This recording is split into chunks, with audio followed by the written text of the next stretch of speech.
Yeah, I'm waiting for like one more person, but they're not the first item. So we don't have to hold for that. I think we have a quorum otherwise.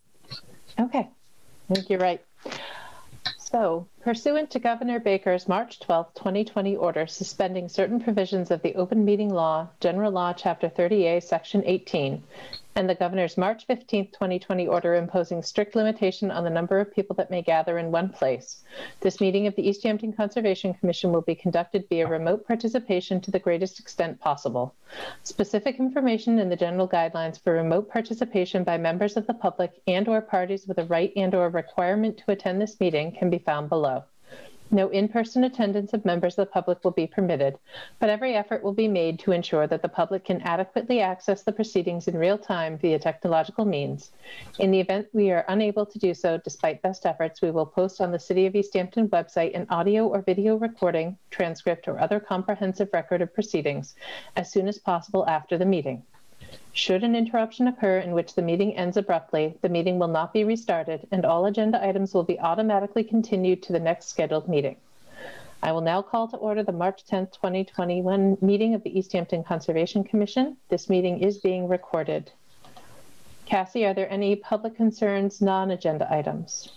No, I haven't received any. All right, moving on. Public hearings continued from April 26th. Notice of intent filed by Fuss & O'Neill Inc. on behalf of the City of Easthampton at 99 Mount Tom Avenue, map 149, lot 85, for an ecological restoration limited project, Mass DEP file number pending. Melissa, before we start, I need to recuse myself from this hearing due to conflict of interest. Thank you. And I just want to add for the record too that they did get their file number. It's okay. 168-0313, I believe. Hey, yes. It's Mike. Is that it? Really? Oh, no, it's 151-0313. Okay. Yeah. Sorry. That's okay. 168 is Greenfield. All right. So with that noted for the record, is there anyone here to introduce themselves and speak on behalf of the project? Yes, good evening, Chairwoman Cody. My name is Michael Soares. I'm a wetland scientist with Fuss & O'Neill. I also work on a lot of our natural resource assessment and restoration projects for the company. We did go through quite a bit of it, so if there's anything that you or other commissioners who are not here for the last meeting wanted me to clarify or review, I'm happy to do that. We did have three questions or clarifications that we've worked on for a couple of weeks. The first was trying to find out who would do some monitoring at the site within the Brickyard Brook Conservation Area for invasive species and just the general long-term restoration. The president of the, is it Pascomic? Is that the correct pronunciation? So the president wrote a letter to the conservation agent Cassie and myself, just stating that they would be taking on the within their other monitoring of the site, that they would include that area with some specific assessment of vegetation and the overall restoration area. The second was a question of whether the site has bordering land subject to flooding. I forwarded a map to Cassie regarding the available map right now that NFIP, National Flood Insurance Program, has created for the area, and Brickyard Brook does not have any 100-year floodplain, which is the basis for the BLSF. And lastly was the stormwater permit. I would just like to quickly say, I think I sent an email earlier to Cassie, and I had a bit of a thought about it earlier this week, was that we're discussing the site as a site in total, which usually makes sense. With this project, however, we actually have two very different elements going on. We've got the reconstruction and utility upgrades and the green infrastructure in the streets in the Cherry Street neighborhood, which is quite different from the restoration work that we're really covering through the NOI. And so when we're talking about disturbance or construction activity that leads to disturbance that is regulated or would trigger certain thresholds, I think if we break it into the new disturbance that is occurring in the restoration area and the redevelopment or reconstruction of the neighborhood streets, I think we could see that the disturbances that are being proposed in the restoration area along Brookyard Brook are well below the thresholds that would require the permit. Maybe that didn't make sense. So with regard to stormwater, I believe it was Commissioner Buttrick who had raised concerns or questions during the previous meeting? Yeah, that's correct. And I guess what I am hearing is kind of what I'm thinking, that the stream restoration elements may not require a stormwater permit or coverage under the stormwater permit, but it's more like the street type work that is where my concerns are with that. Streets, drainage, stormwater systems, and all that sort of thing. So is that sort of what you're saying, or am I misunderstanding? Well, I think we're on the same page that there are two different areas. But in terms of the stormwater permit applying to the streets, we're not constructing any new utilities, or we're not proposing any new construction, and we're not proposing any disturbance of topsoil or existing vegetation. This is essentially a reconstruction and upgrades of utilities and improvement of the drainage system, which really falls under exemptions 9 and 10 of the city ordinances. So with respect to just the roads, I would say that the permit would not apply either to that part of the project. I mean, I'm just going to have to disagree with you, I guess. In my view, the work doesn't qualify for exemptions because it's like disturbance. It's regrading, it's reconstruction of the roadway, and changes to the drainage patterns, I think. And so we're not changing any drainage patterns. Actually, the stormwater system that's in place is not being changed at all. The pipe that we're replacing at the outfall is going to stay the same size. The infiltration practices that we're going to be installing will not change the drainage pattern. They will just intercept runoff and infiltrate it before it travels through the existing drainage system to the outfall. So the improvements, I believe the exemptions do use the term improvements, and that is what we're trying to do. We're improving the drainage system, but we're not changing the drainage pattern or expanding or altering it in any way. And as far as regrading, I think we're just removing existing asphalt, excavating to reach utilities that need to be upgraded or repaired, and then the streets are being repaved. And so in terms of, there might be grading associated with that, but there's no changes to where water will flow in any substantive way. The grading for each individual practice will be fairly minimal in order to just direct water into those individual tree box filters or the bioretention areas. Yeah, so I don't know. I guess you and I read the stormwater management permit differently.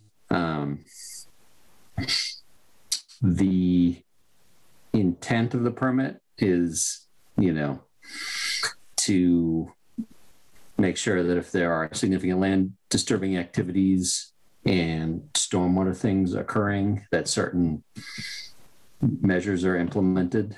And, right now,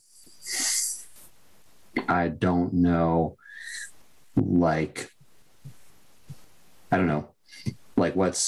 do the residents know that the street is changing? Yes, they do. What is the operation and maintenance like? Who's responsible? Who, meaning I'm sure it's the city that's responsible, but like, you know, how does all that get documented? And there's just like a lot of questions from a stormwater perspective that like the stormwater management ordinance is intended to allow for the review of and documentation of. And I don't know, so the way it's written is that it's really only like if you have a land disturbing activity that disturbs more than an acre of land, it's really only maintenance activities that are maintenance activities, then like several other things that are intended to be exempted from the ordinance. Whereas, you know, it's a redevelopment project, which is great, but, you know, redevelopment projects aren't exempted. It just means that there is a smaller set of performance standards that pertain to them.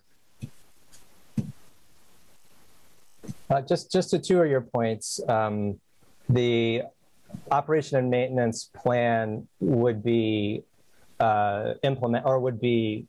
drafted, written with the next grant that would fund the BMP practices. That would be part of that funding that would be coming future. You're correct that it would be handled by the town. It would be their infrastructure. And there is broad support from the community. It's been shared extensively with the community, and so far it's been all very positive in terms of what the proposal is. I wanted to start with this, but I forgot. But one thing I just wanted to clarify was that the regulation or the city ordinance doesn't mention the city or municipal projects in the list of uses and activities that do require a stormwater permit from the city. And so it just raised the question for me, if the city even does apply for a permit, if the engineering department or public works would apply for a permit from the city. Yes, it would be just like a notice of intent or any other thing where the city applies to the city for a permit. Okay.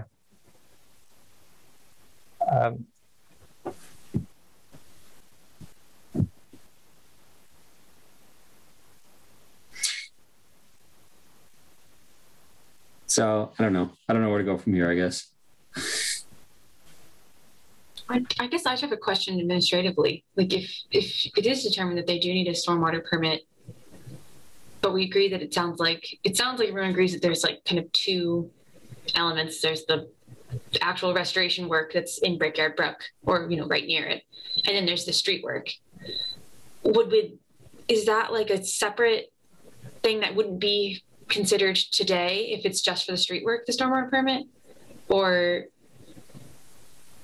maybe I'm getting ahead of myself with this anyways, so we haven't determined if we're going to need one. Anyways. Yeah, that's a good question. So maybe that's a question. So part of the stream portion of the project includes the outfall repair, but no other like impact to the storm water system for the roadway. So, you know, kind of like in my mind, a notice of intent for, you know, like the notice of intent that we have before us could allow the work on the stream restoration and outfall repair to occur while a stormwater permit for the street improvements were being considered. But that's my opinion. That might be a good question for Melissa to weigh in on too. Yeah, I actually had a question about a comment in the narrative under the discussion of riverfront area and the applicability of minor activities in buffer zone. And which, you know, the extent of work on the drainage system, well, seems to be more extensive than adjustments and or repairs. Is that a fair assessment? I would say an upgrade or an improvement. I'm not sure. I mean, we could all maybe find words that are most fitting. It's failed. It really doesn't exist there anymore. So a repair is accurate, but it's also replacing it in a way. So which of, you know, there's reference in the narrative to exempt minor activities in buffer zone and riverfront area. Is that referring to 310 CMAR 1002 2B 2P, or is there another one that I'm not catching? I'm not getting your question. I'm sorry. Can you? I guess I'm just wondering which, you know, we're also talking about activities that are exempt, and I'm just curious which, if that is, you know, which of the activities in riverfront area, or maybe it would be helpful if it went off an actual site plan and not recollection to see the full extent of it, because there's reference to, you know, as it pertains to the drainage system.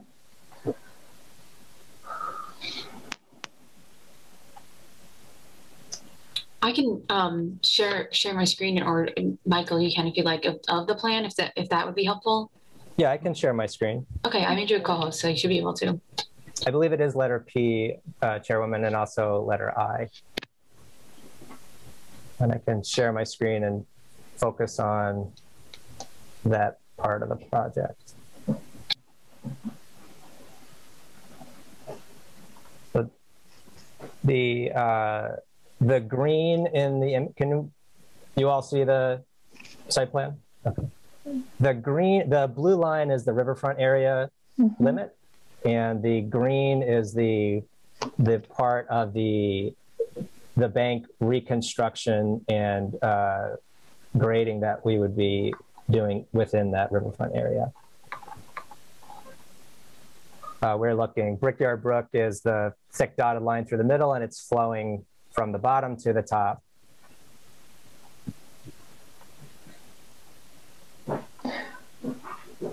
Okay. So, in fact, could you hover over the limits of the road are far to the west of this? Yeah. Yes. So,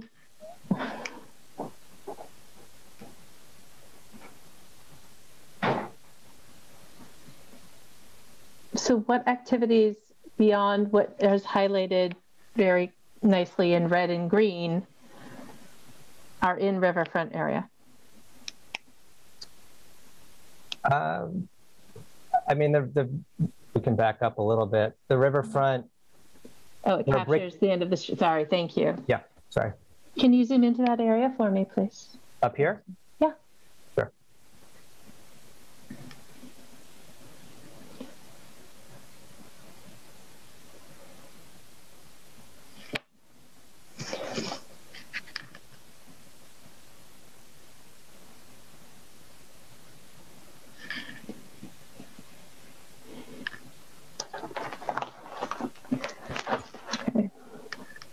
So,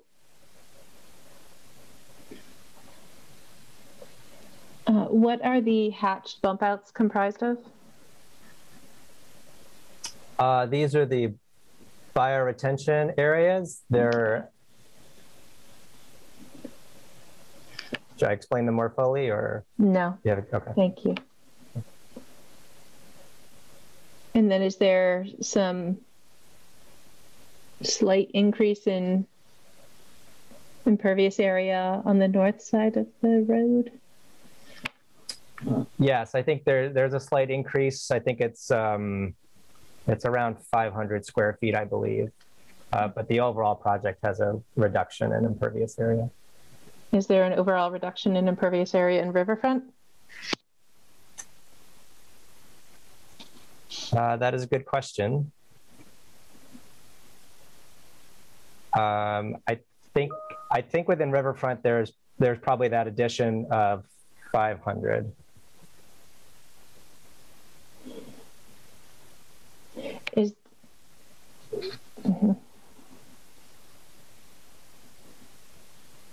Just keep in mind there also will be bioretention practices up gradient of that additional impervious area. So, we could interpolate that there'll be more impervious area, but less of a runoff concern due to that added area. Right. I'm just trying to think of how that fits with 1058.5 and how, I apologize if I didn't dive into the numbers. Was that area of work in Riverfront area included in the number that was reported on WPA Form 3? I believe so. I don't see why it wouldn't have been. 330 square feet? No, I think because the NOI is really talking not about the street work, but about the restoration area at the brook. We've been discussing the stormwater green infrastructure part of this project for context, just to understand that the green infrastructure is going to greatly reduce the runoff at the new outfall location, which is still the same size. So some of that, everything kind of in the existing road work was not part of the numbers that were evaluated there. And I think that added area is in an existing developed area in front of that residence.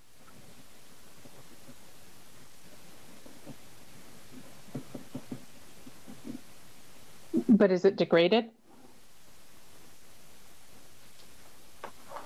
Is that particular area of new impervious surface degraded? I don't know. Okay.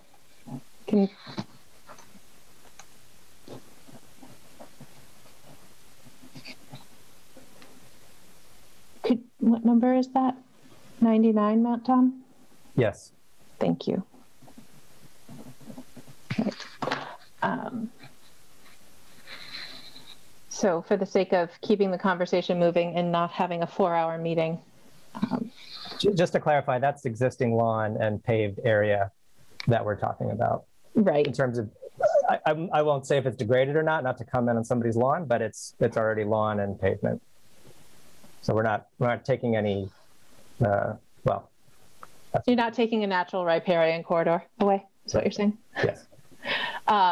Fair. And I will not get too in the weeds of the preamble to 1058.5.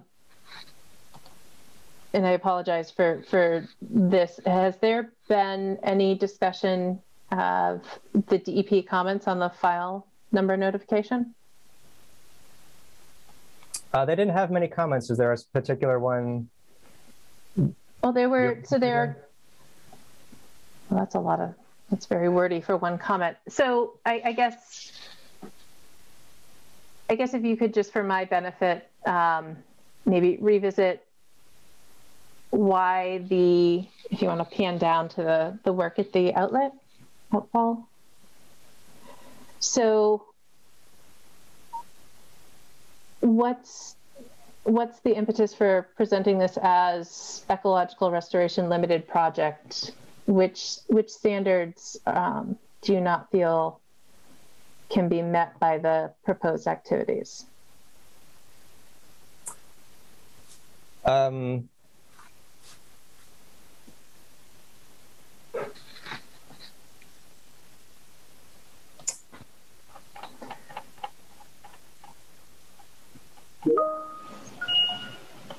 our selection of the ecological restoration,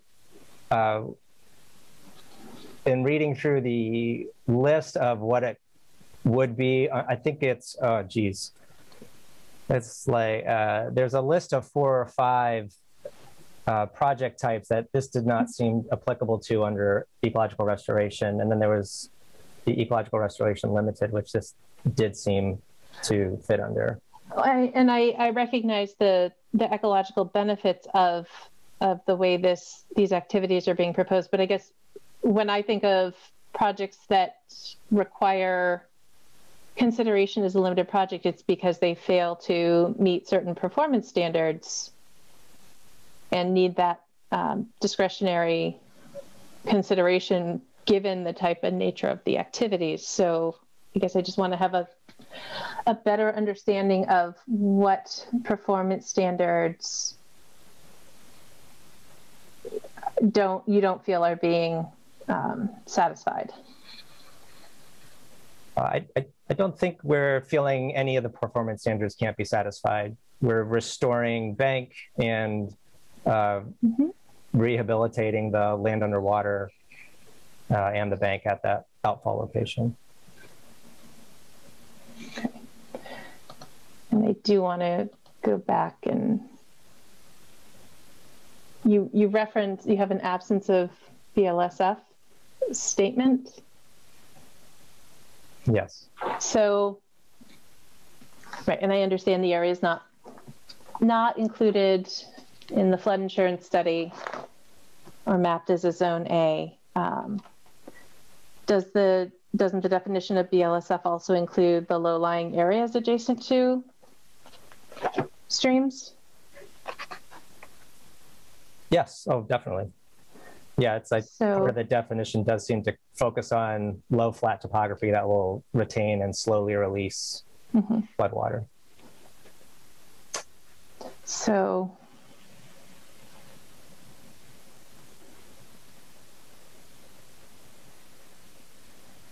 I guess in the absence of a, NFIP flood profile data and TR55, like, is there, do you have photographs that you could easily pull up that were included or that show kind of a cross-sectional view of the stream channel?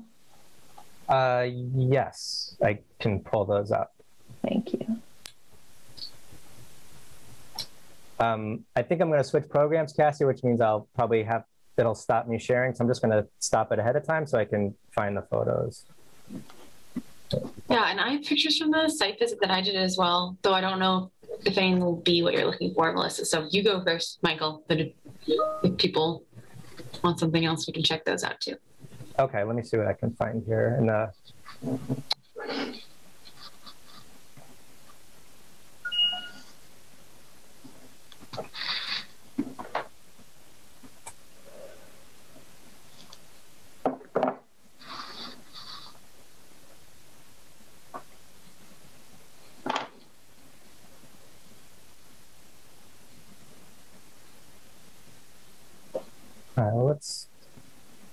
These are in the NOI, which is, our photographs start on page 55, I think.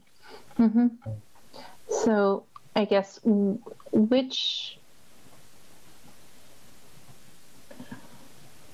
trying to get an appreciation for what the stream channel would have been had this stormwater outfall not contributed to so much erosion. Yeah, no, I get where you're going. It's a good point. I could try and talk through the photographs a little bit to explain our context. The first one here on the left is the outfall itself from the opposite bank. The photo to the right with the tree across, that's looking mostly downstream. The bare soil on the left of that, upper left of that image is the eroding bank and slope above that collapsed outfall. Can you hover over where the outfall is in that photo to the right, just so I'm making sure I'm oriented? Okay, Sure. that is Yeah, my orientation. Yeah, it's if you can see this branch here that's over, that is this branch here over the outfall. So it's just over that lip, about 5 feet down. There's more close-ups of the outfall. I'll try to find a better sense of the. This is where an embankment wall was below the outfall. The outfall is up in this bare soil here. It's just some debris across the brook on the other side. Do you know roughly when the outfall was constructed, or when the street was constructed? We had some residents were walking and stopped, and they had lived there for quite some time and had said it had been failed or had been a problem and was head cutting for decades, I think they had said. So it was vitreous clay pipe. So whatever the rough time would be for that. I'm not sure exactly. Early to mid 20th century at the latest, I would say. Okay. This is looking upstream north of the outfall, where you just have sort of a fairly steep bank to uplands on either side.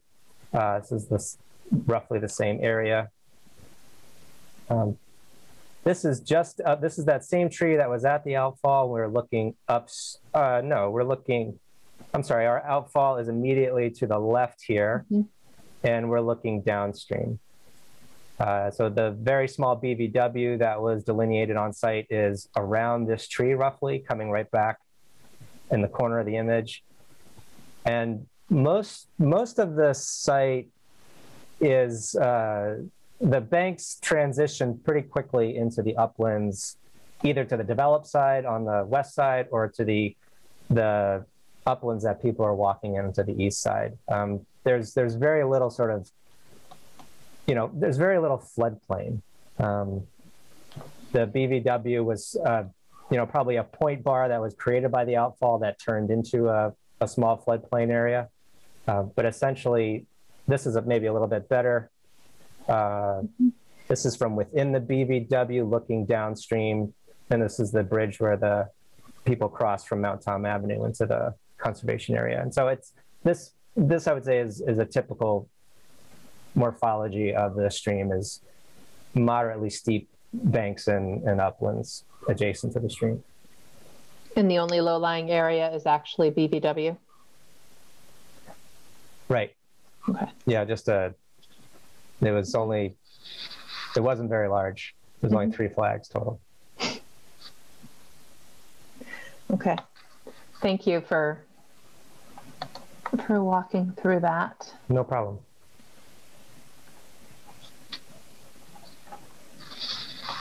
And then the other.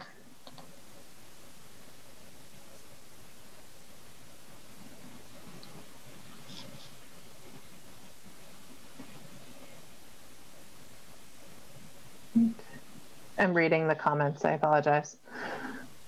No apology. It's okay.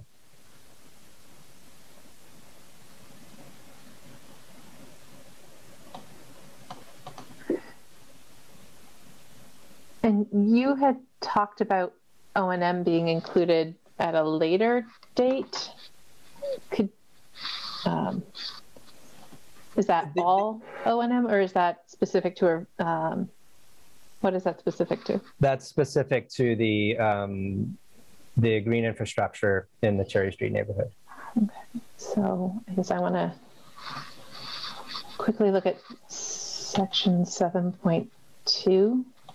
This is what DEP references.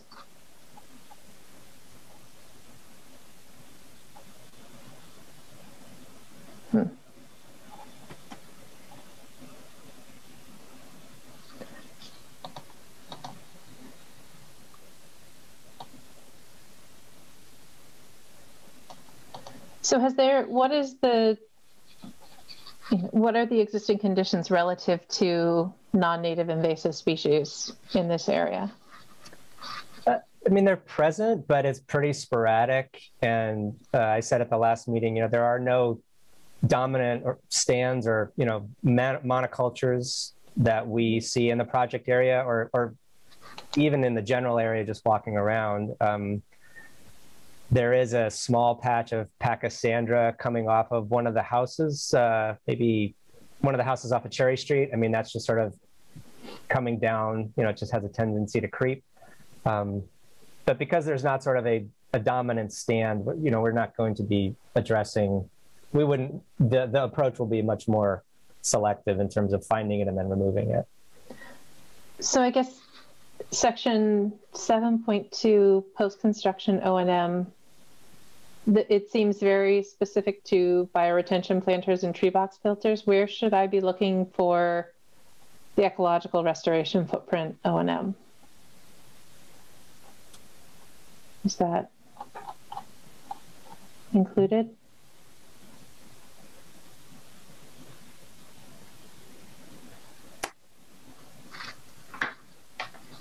I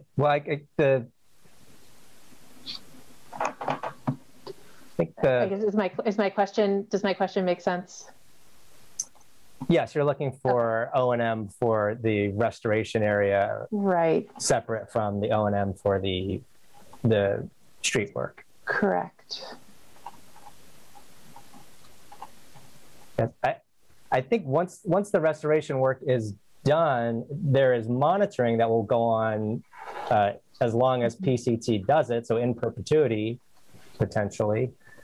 I think maintenance would be handled by the city of Easthampton, and there is no operation, I guess. It'll be a finished project. Right. So I guess as vegetation established, my concern being that as vegetation in that area establishes,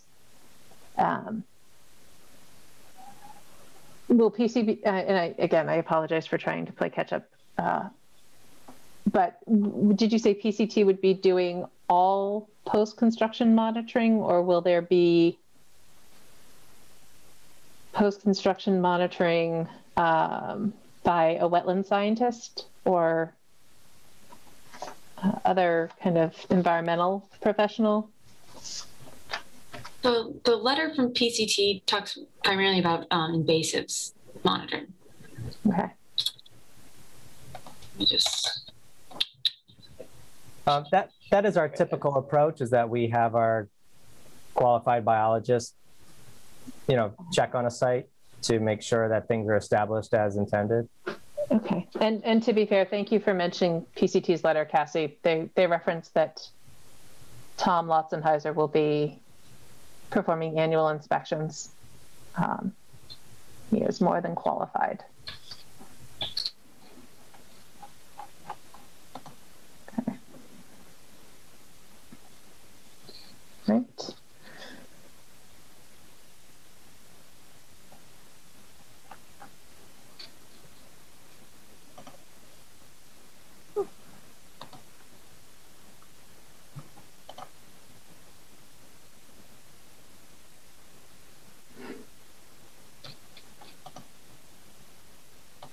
Just to follow up on that, if I may, our section 8.1.6 is a monitoring plan that is addressing some of the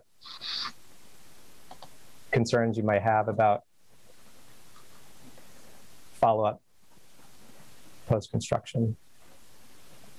So since the post-construction monitoring is going to be done by someone else, is there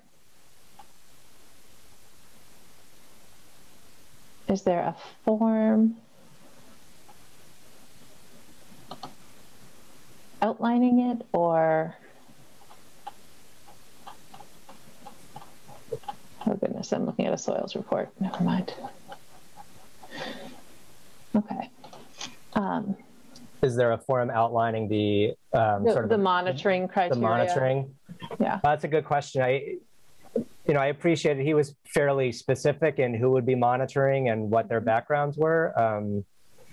I suspect, I don't know, land trusts I've worked for do have boilerplate monitoring forms that they apply to each site. My initial emails with the president, I had said that it would be a task that could be sort of customized a little bit into their monitoring of that conservation area.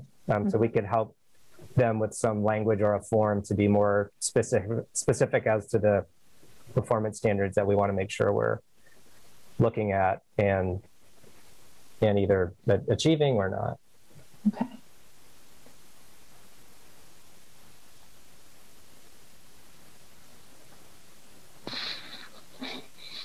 And then could you just, for my benefit, step me through the in situ BVW replacement plan?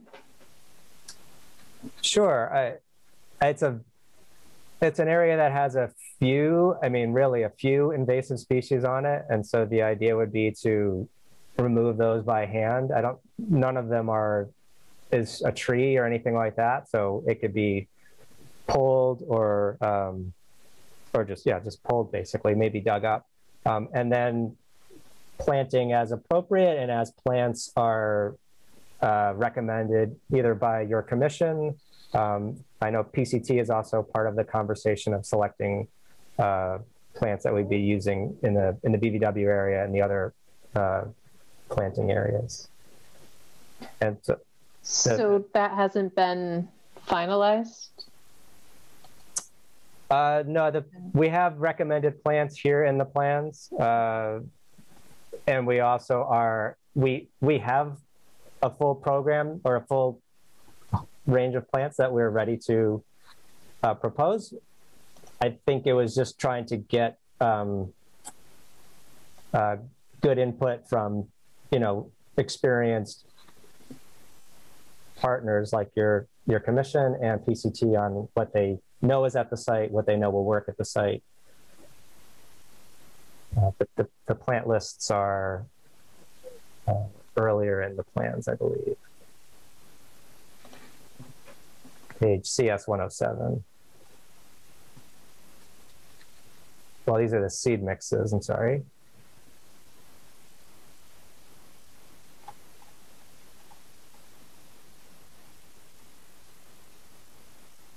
I think they might be mentioned in the NOI as well.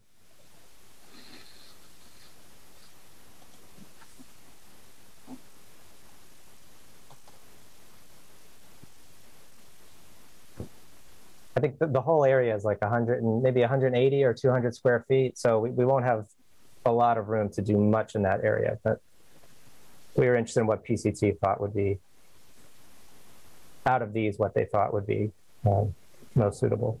And they haven't confirmed? They haven't, are you still waiting to hear back from them? Yeah, if they're interested in providing input, we would wait to hear back. If they don't provide input, we would go ahead with this short list and make some selections based on what we have here. Do you have recommended spacings for these? I see in the section of the narrative that talks about BVW, there's reference to different dogwood, viburnum, and elderberry species, but at the genus level only. So I guess where should I be looking to see the in situ restoration or replacement area notes?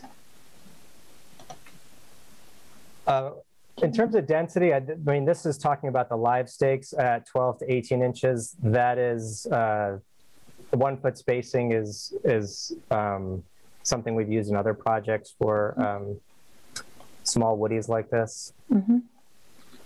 And is the expectation that, is there any herbaceous material proposed, or is that not part of the plan?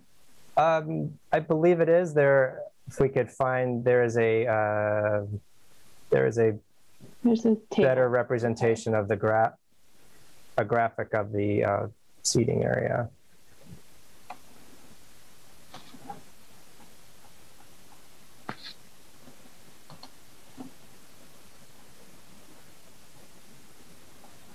Okay.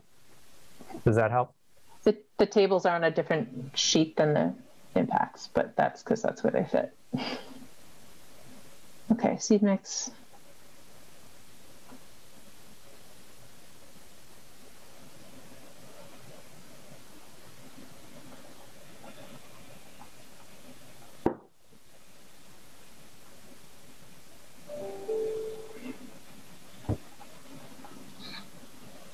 Okay. Are there? I thought I was sharing this. I was trying to show the. Oh, I was looking at it on my own screen. Okay. Very good. But thank you for sharing that.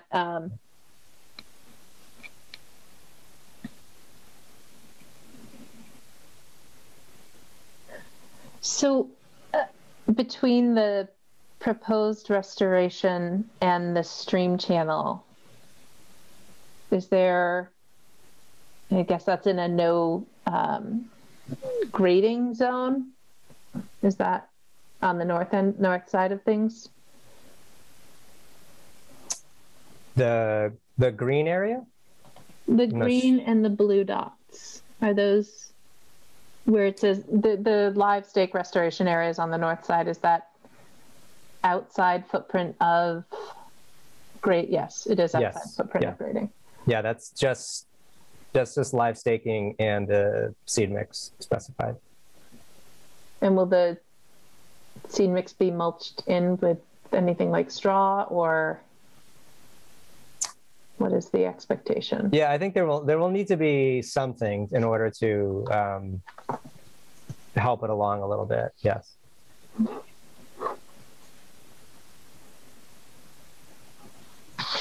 There is vegetation there now, but it's also kind of a jumble of rock and maybe some of the failed embankment. And so just things are growing in the crevices, but we could amend that.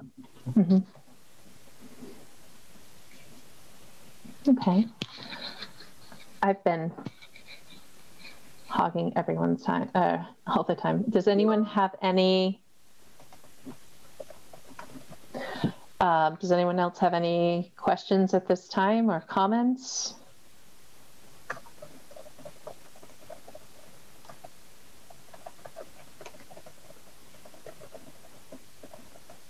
Did we ever, or do we need to resolve the stormwater question right now? Or is it, I may have missed whatever that resolution was.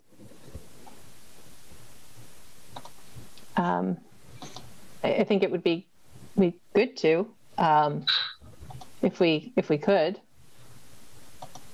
Otherwise, I don't know. I mean, we'd have to.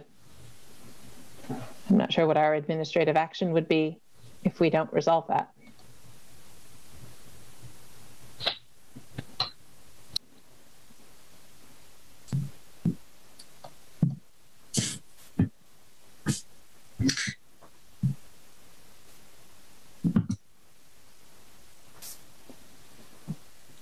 I'm curious if the commission sees the work, and I guess this is where it comes down to, maybe, or one of the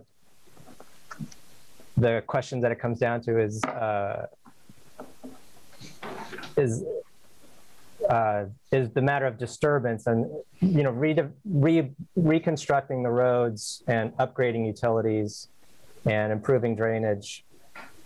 We haven't been interpreting that as disturbance. We've been interpreting that as maintenance, repair, and upgrades that fall under the exemptions. Is that same rationale being applied relative to the construction general permit under NIPDES?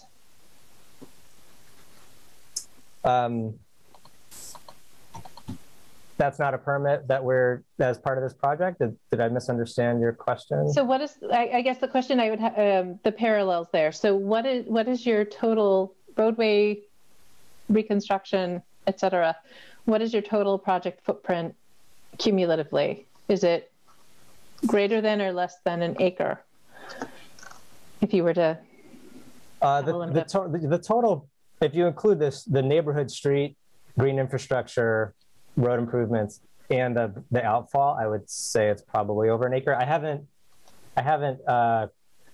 measured the total footprint of the road work. I could do that right now. I could get an estimate. Okay. The total limited disturbance in the Brickyard Brook area is, I think, at most 3,000 square feet. I mean, that's everything. That's the live staking and everything, not just the area that's being graded. Right. I guess I'm just trying to, my experience with construction projects that trigger coverage under the construction general permit, it's the acre threshold that you're dealing with. So if there's an acre of ground disturbance, then coverage is required and you have to prepare a SWIP and ENOI, online certification, sure, et cetera. So, relative to the city's stormwater ordinance, which has lower thresholds, I guess one line of discussion would be that if the project triggers a SWIP, it would certainly trigger the disturbance thresholds. Because the whole intent is managing runoff to protect wetlands and waterways and protect water quality, which is certainly an intent of the project. Right. I mean, that's end of the day. Yeah, the project at the end of the day will reduce runoff and non-point source pollution, and the same size drainage area for that stormwater system will actually be generating less runoff. Right. But during construction, are some of those benefits going to be offset by disturbances during construction? Yeah, we could discuss our erosion and sediment control plan, and there's just also this matter of does this fall under the definition of disturbance? I mean, yes. Removing the pavement on the road, exposing all that bare soil and moving it around is disturbance, or I would say more specifically, construction activity as defined under the ordinance, which is disturbance of the ground by removal or moving of vegetative surface cover or topsoil, grading, which removing pavement and excavating is, excavation, clearing, or filling. So, this is, to me, is pretty clear that if the project is disturbing more than an acre, and by disturbing, I mean any one of those things, then it's within the stormwater management ordinance program.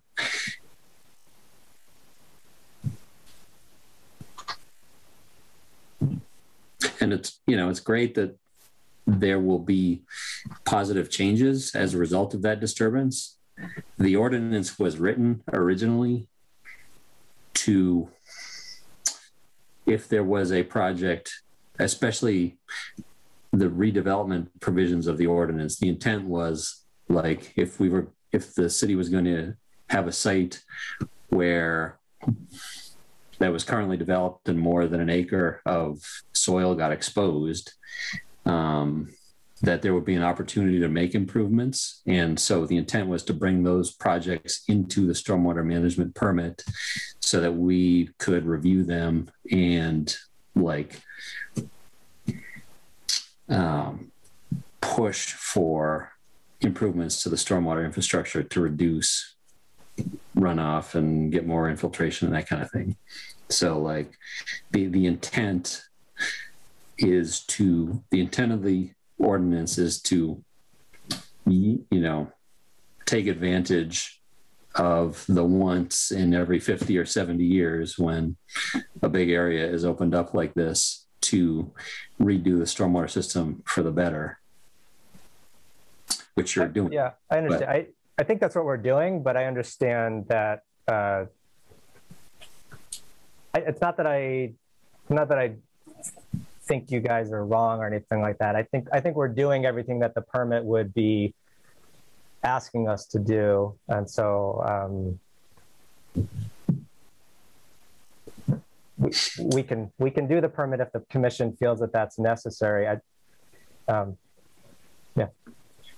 Yeah, I mean, I think it's necessary for somebody to just provide an oversight role over the erosion sediment control, operation and maintenance plan of that sort of thing, and make sure that that stuff gets recorded at the Registry of Deeds. I mean, that's the purpose of the program. So, you know,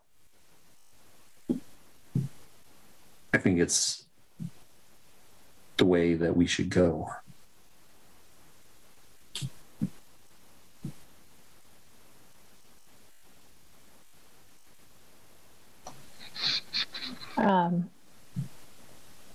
I'm inclined to agree, only because I think I agree that it's disturbance and it's a large extent of disturbance. Is there a single detail sheet that shows all of the erosion sedimentation control details? I see stormwater details, catch basins. Is there, I would say they're on CS 103 and 104. There are compost filter socks along the roadsides. Mm-hmm. There are, what do you call them? At the catch basins. Well, at the catch basins, we have inlet protection. Thank you. Yeah.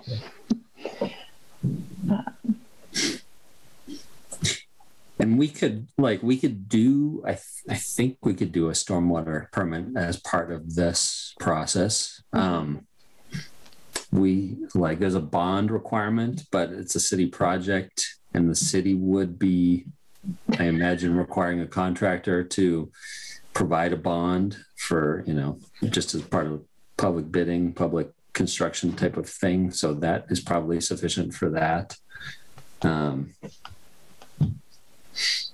Kathy, is Diane Rossini present for this project?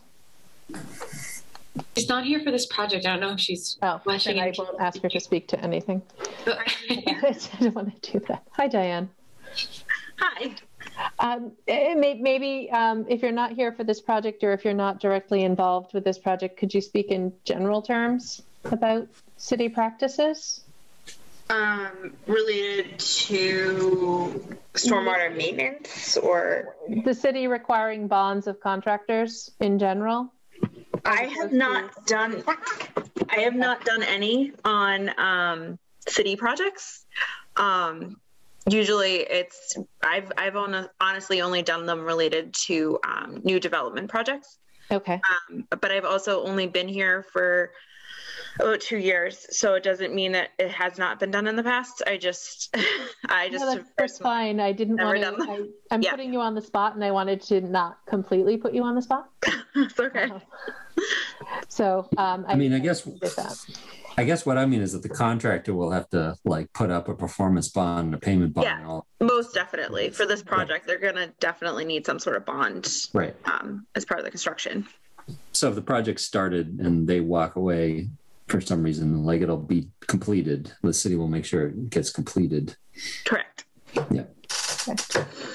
I think my concern in general would be that also applies to any of the mitigation plantings, live staking, shrubs. Yeah, there's usually there's a warranty on anything related to. Is it usually 1 year? As opposed I believe to so, yes. 2 years that the commission requires minimum for successful restoration assessment. Okay. So that's just a personal observation of the incompatibilities of the two systems, but just I guess as an awareness point for the commission, contractors on the hook for a year with their installation. The goal is to get everything to start establishing in its first year and continue establishing and thriving. But if there's any mortality, there's only a 1 year period where the contractor would be obligated to restore or replace, and the city as the project proponent would then be the responsible party for any additional corrective actions in that regard.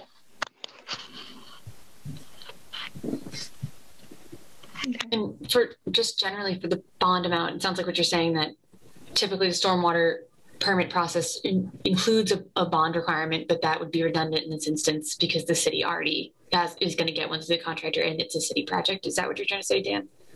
Yeah, I think like in the case of a private project is to make sure that the developer or whatever, both does things properly and that it's completed, and in this case, it'll be a publicly bid project and the city will have oversight. So that would ensure that it gets, done properly. And then the bonding that the city would have to do anyway would make sure that it gets completed. So like that's a little less risky than a private project in that sense, because it's like already got those protections. So we don't have to figure out the bond amount now to issue. No, we wouldn't have to figure it out at all. We wouldn't do that in the stormwater permit. Okay, cool. So then the other question would be if operation and maintenance things are covered somewhere, if there's an O&M plan that we could reference, or, for the LID practices. And that, I think that would be the last piece for issuing a stormwater permit.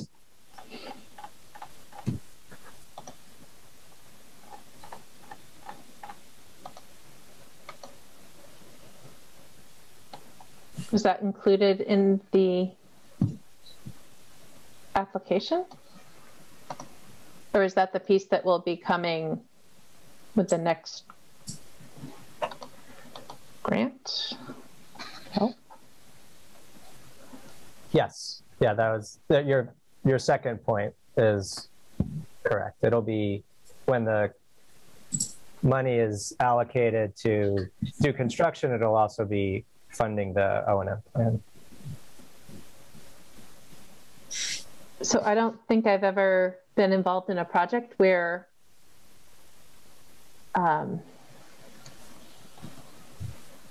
there wasn't an O&M plan as part of it.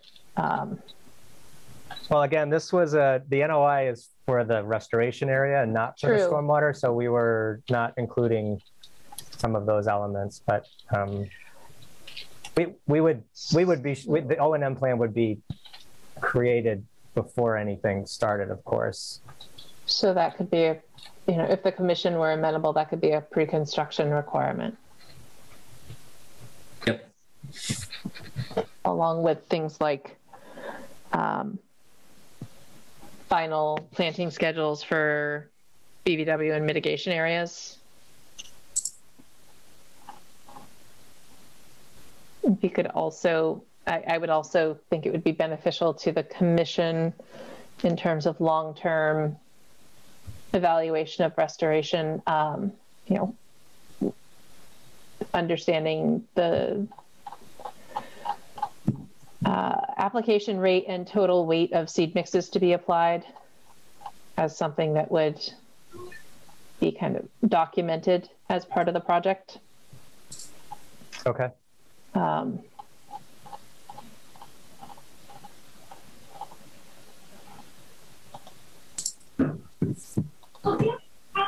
sorry, can you say that one again? What was that? Sure. So the proprietary seed mixes that are listed, trying to get my computer to catch up, on sheet CS107, there are 2 seed mixes listed specifically. New England wetland plants, conservation and wildlife mix and wet mix. And they both have specific application rates. They're noted to the right of the table. So the drawings specify, pounds per acre, if that could be translated into what it would be specific to these areas. Okay. Since they're, these aren't acres, we're dealing with fractions of acres. So per square foot? Oh, how would you? What is the area to which it's going to be applied, and how many pounds is that total? It doesn't have to be like, ounces per square foot. It just to make so that the commission has, at the end of the restoration, if there's any question, was the right amount of material applied to the restoration area. And that's a pretty, quick way to check it. Okay. And that would be a pre-construction requirement, just to have that kind of translation made available. Yeah. Okay, gotcha. And that way, if at the end of the project, the materials invoices were provided as part of the documentation, then that's a very easy way of determining. Because I certainly can't eyeball a patch of ground and estimate how much seed is on there.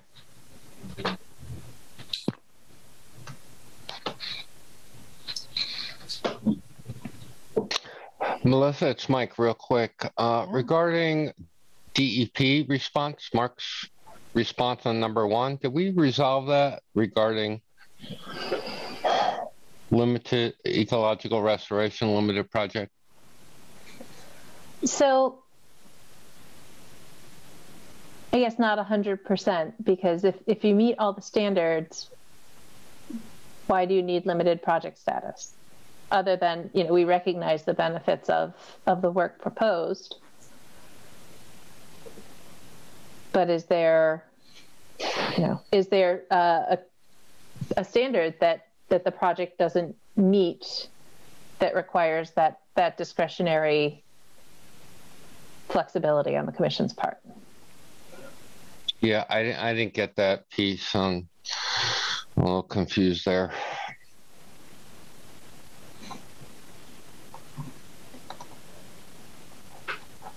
So. I don't really think it matters to me personally, but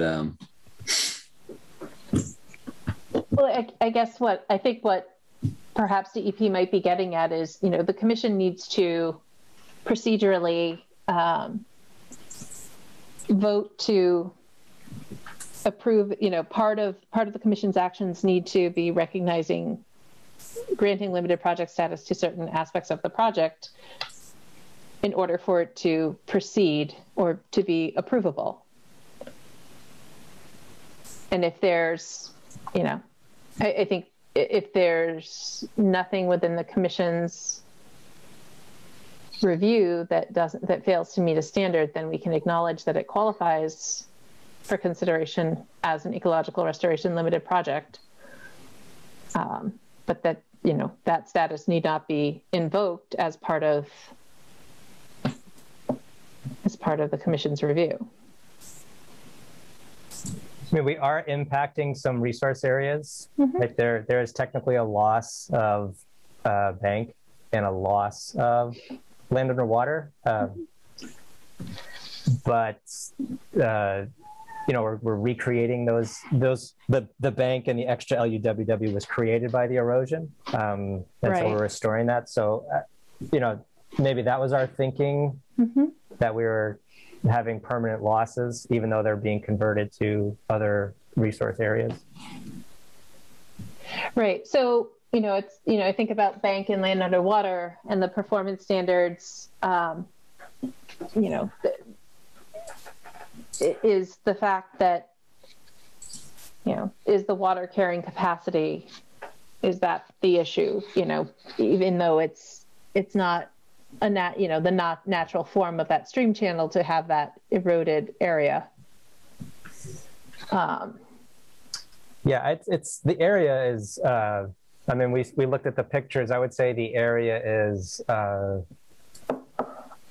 don't know, 8 feet across and 6 feet, you know, back towards the outfall. I don't think we are losing, it's sort of off the main channel. It doesn't really provide flood storage or any other benefit in terms of the interests of the act, I would say.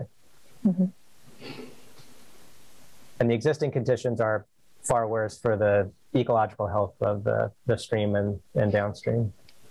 Right. And then, you know, do those areas, does that portion of bank and that portion of land underwater, you know, what is their capacity to provide breeding habitat, escape cover, and food for fisheries? You know, do those functions and values exist? Or is the nature of the area that they're already compromised?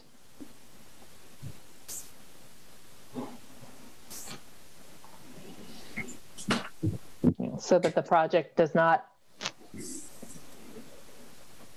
in any way reduce their capacity to function in this way. In fact, if you I'm just trying to read the DEP letter, and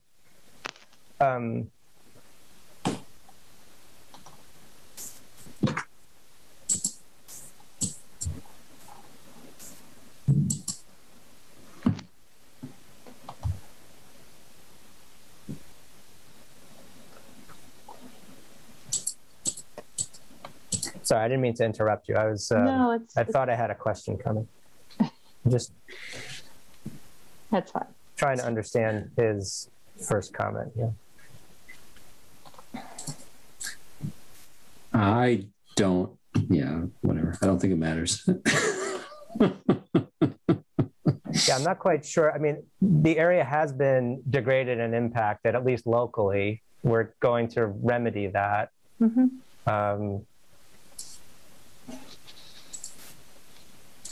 So that seems to be just something he's highlighting, I guess.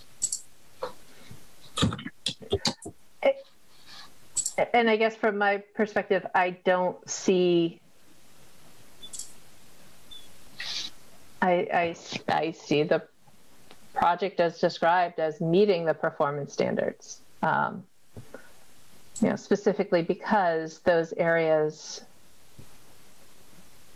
I'm going back to the photos here, but you know, those areas don't seem to be, it seems to be primarily exposed soils, sandy soils. It doesn't seem to be supporting, you're not removing a vegetated bank, you're not removing overhanging vegetation. I think all that's, you know, that would provide that. There's no emergent vegetation that's being lost, so, or under, you know, undercut banks that provide that habitat. So it's more like I don't see a need to approve it as a limited project only because it's not failing to meet any standards.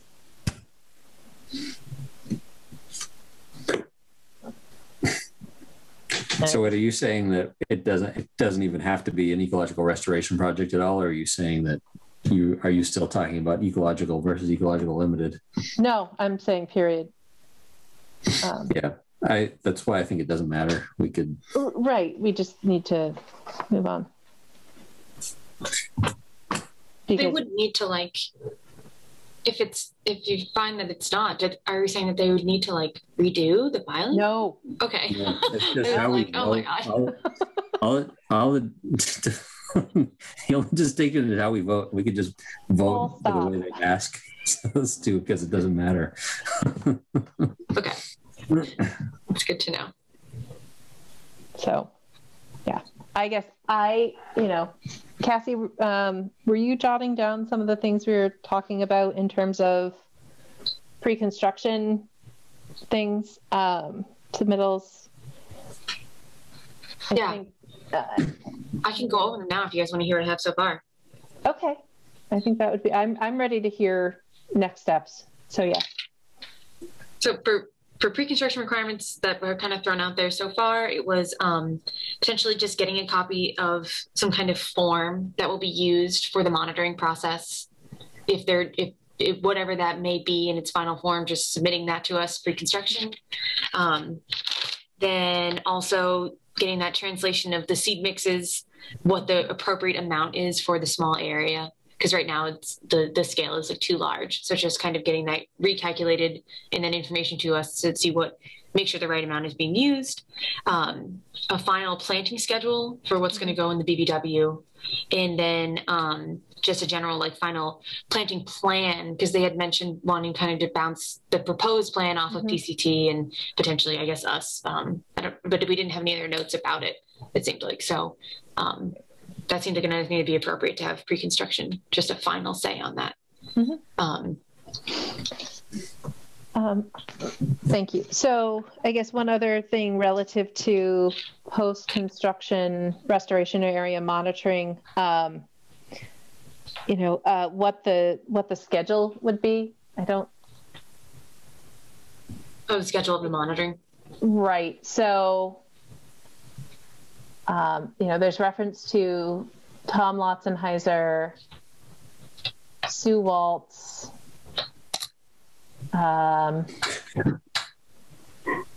there apparently PCT has another person who is the official monitor for that area. Isn't that Sue Walt's house right there? Yes. Yes. Yeah. So they reference her proximity to the project area. So I would like to know that they have a general schedule. So, I'd like to know them to PCT if they could flesh out their schedule for monitoring and reporting and what that will include. Also with if any corrective actions are needed to be implemented, that they be provided to the commission in draft form no later than September 30th of any monitoring year.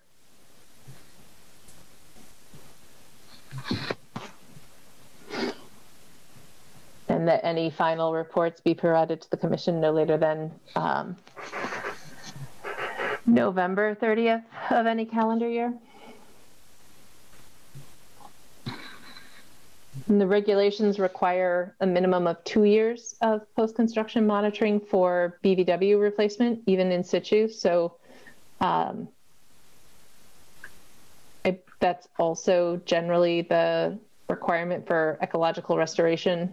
Just using that as a reference point. Is that something the commission feels is adequate, or, with the caveat that additional years of monitoring may be required depending on the rate of success?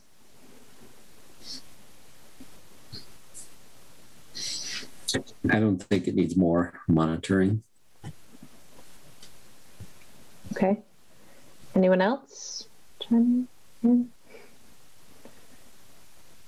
Okay. I guess one other thing, and Cassie, I apologize if this is kind of becoming our standard in our conditions, but prohibiting the use of hay or other seed-containing products, limiting use of straw or use of straw only, including any mulch to be applied. It should be weed-free straw applied no more than 1 inch thick. Okay. Are we also going to include the invasives, the removal or the monitoring, or is that going to be? So maybe we just request that be part of the monitoring form that PCT provides, that it also addresses routine monitoring and control, i.e. by hand, of invasive species observed within these areas. Thanks, Deb. And Melissa, PCT has that capability for monitoring invasives? I think so. I mean, one of their board members is, I'll say regionally because I don't want to overstate and say nationally because I don't know the extent of his reputation, but he is a leading authority in the region at least. But I just think they have a bunch of volunteers for each of their properties. So I don't know for each of their properties if they're knowledgeable on invasives. So maybe we could request that they provide the qualifications of each monitor relative to. I'd like to add that. Identify. Mm-hmm. Mm-hmm. Yeah, they noted in their letter that it would be just Tom and these board members doing the monitoring work. Yeah, I don't know that it would. Our request was specific to vegetation monitoring at the site so that invasives could be identified, quantified, as well as the success of the restoration plantings. So I think he was trying to address that in his letter, but it's a good point just to make sure that it's a qualified person specific to this. Yeah. I'm sorry. No, go ahead.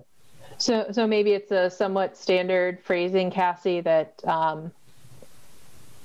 prior to commencement of construction, PCT and or the city nominate their monitors for the city for the commission's review and approval. Okay,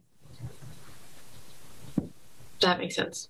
And then, you know, with the caveat that any changes in approved monitors requires further review for this condition or something like that. Okay.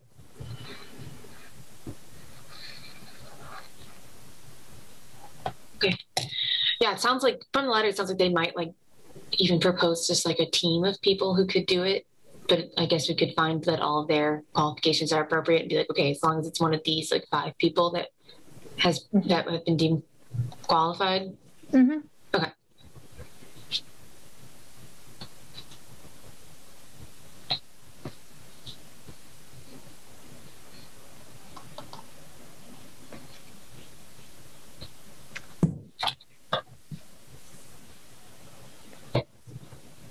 Anybody else have anything they want to add? Are we doing a stormwater permit or no? I think we should. So standard stormwater conditions about inspecting erosion erosion sedimentation controls within 24 hours of a quarter-inch storm or greater. Mm-hmm. Submission of operation maintenance plan before prior to commencement of construction. Yeah, pre-construction. And then we don't need like the separate stormwater application, right? Stormwater permit application materials. We can just wrap that into this issuance, and then obviously they'll get that. That'll be an attachment to this order. Yes. I agree.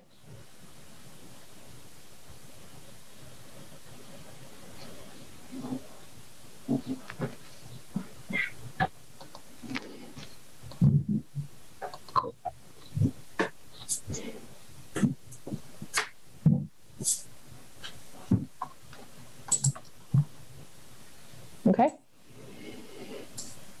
So, is there any further discussion?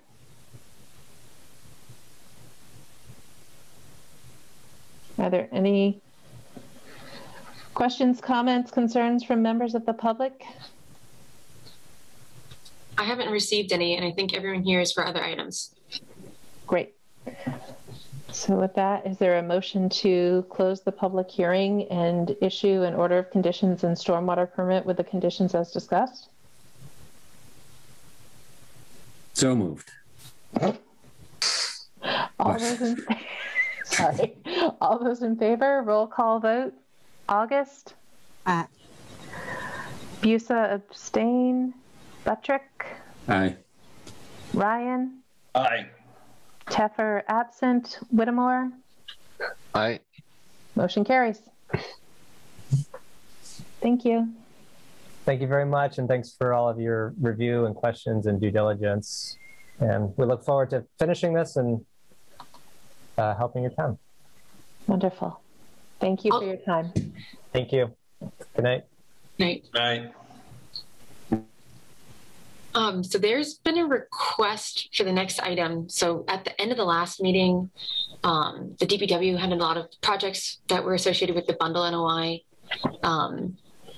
the bundle order of conditions, I should say now, that they just wanted to have reviewed. And there was a hope that since I got cut off last time, they could actually jump ahead this time and just get those wrapped up. I want to say it was 2 items. Diane might be able to remind me better. I think it was 2 or 3. Is there a motion to take DPW routine maintenance activities, DEP file number 1510307 out of agenda order? A motion to take DPW out of agenda order. Second. All those in favor? August. Aye. Busa. Aye. Buttrick. Aye. Ryan. Aye. Teffer absent. Whittemore. Aye. Motion carries. Thank you for your patience, Diane. Yeah, so Diane, I don't know if there's one you want to start off with first, but we can start wherever. There were 2 related to the bundled NOI. Another one was just a discussion item from last time. I think the one, I was not at the meeting last time, so I believe the South Street, the repair related to the road. I think someone had brought up an issue related to the way they dealt with the stormwater, and then we were proposing, I think it's established right now. I was not involved until just recently. So I guess some 2 pipes were put in right at the overpass, right south of the bike path going into the stream. So that was installed. Apparently, the road was starting to crumble in that area, and they took to dealing with the drainage and put in some temporary patch there. So I had written a memo related to taking out some of that temporary patch and actually putting permanent patch in, and getting the drainage to those pipes, because right now it's actually just seeping through that temporary patch and starting to erode the bank again. Yeah, I can share that on my screen now if people want to see that, or if everyone got a chance to look at it. You can talk. You guys can just proceed to talk about it, whatever you prefer. I don't have it with me. No, yeah, I can open it. Hold on just a second. It's giving me trouble.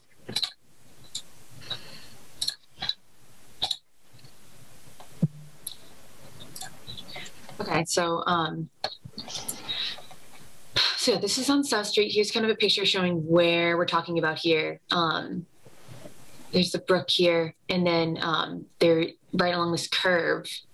There were existing, I believe it was 1 pipe that was existing that just kind of flowed right, so, yeah. And then it got repaired and it became 2. So you can see the 2 here.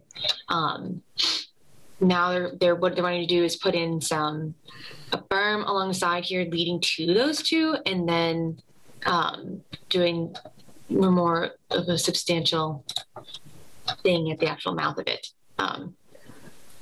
So yeah, the question, I think, and the question was like, it was an issue because in a technical sense, I think that was something that probably shouldn't have happened, because it is a new, instead of 1 pipe, now it's 2 going right to the brook. But now that being the case, like what needs to be done to make it better? Or exactly. Yeah. Yeah, exactly.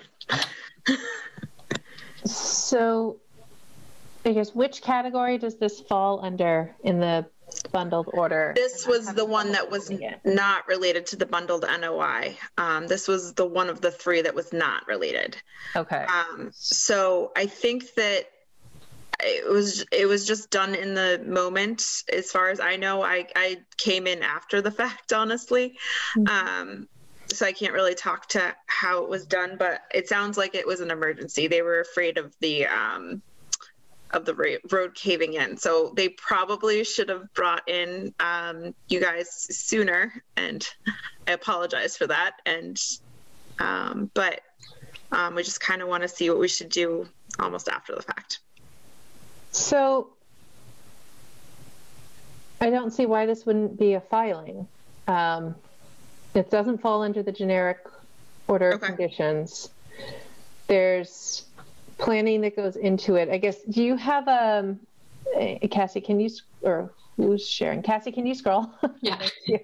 So is there like a profile sketch where, you know, here, where would the work be? Would any work be occurring down the slope, or would the work be limited to the roadway area? Oh, it would just be that patch would just come out right there. Okay. And then just to put in some permanent to make sure that the water was not flowing through that in eroding. And then the rest would be berm along the roadway. Okay. So I'm looking, I don't know if you can see what I'm doing. I've got my regs out. So, all right. So,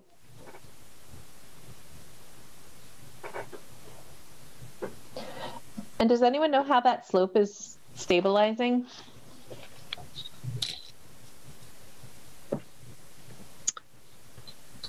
Has anyone been out that way? I had pictures from when we were out there. I don't know if this one will do it justice. I don't know, Diane, do you know if it's been like seeded? I know they put this like blanket over it. I believe it's been seeded, but I can't say for sure, but I believe it was seeded in Stroud. Sorry. But I wasn't out there when they did it, so I can't say for sure.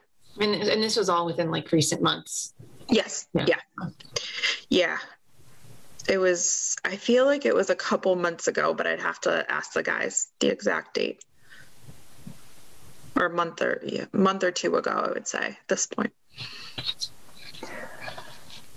Yeah, and to be fair, I noticed this when I was just happened to be passing by. Yep. And am just a little bit, I won't say intimately familiar with the area, but familiar with the area from the city's previous work here with the culverts, relative to beaver flooding. Yes. Yep. And other concerns about the roadway. So these pipes only intercept stormwater. Correct. Okay, looking for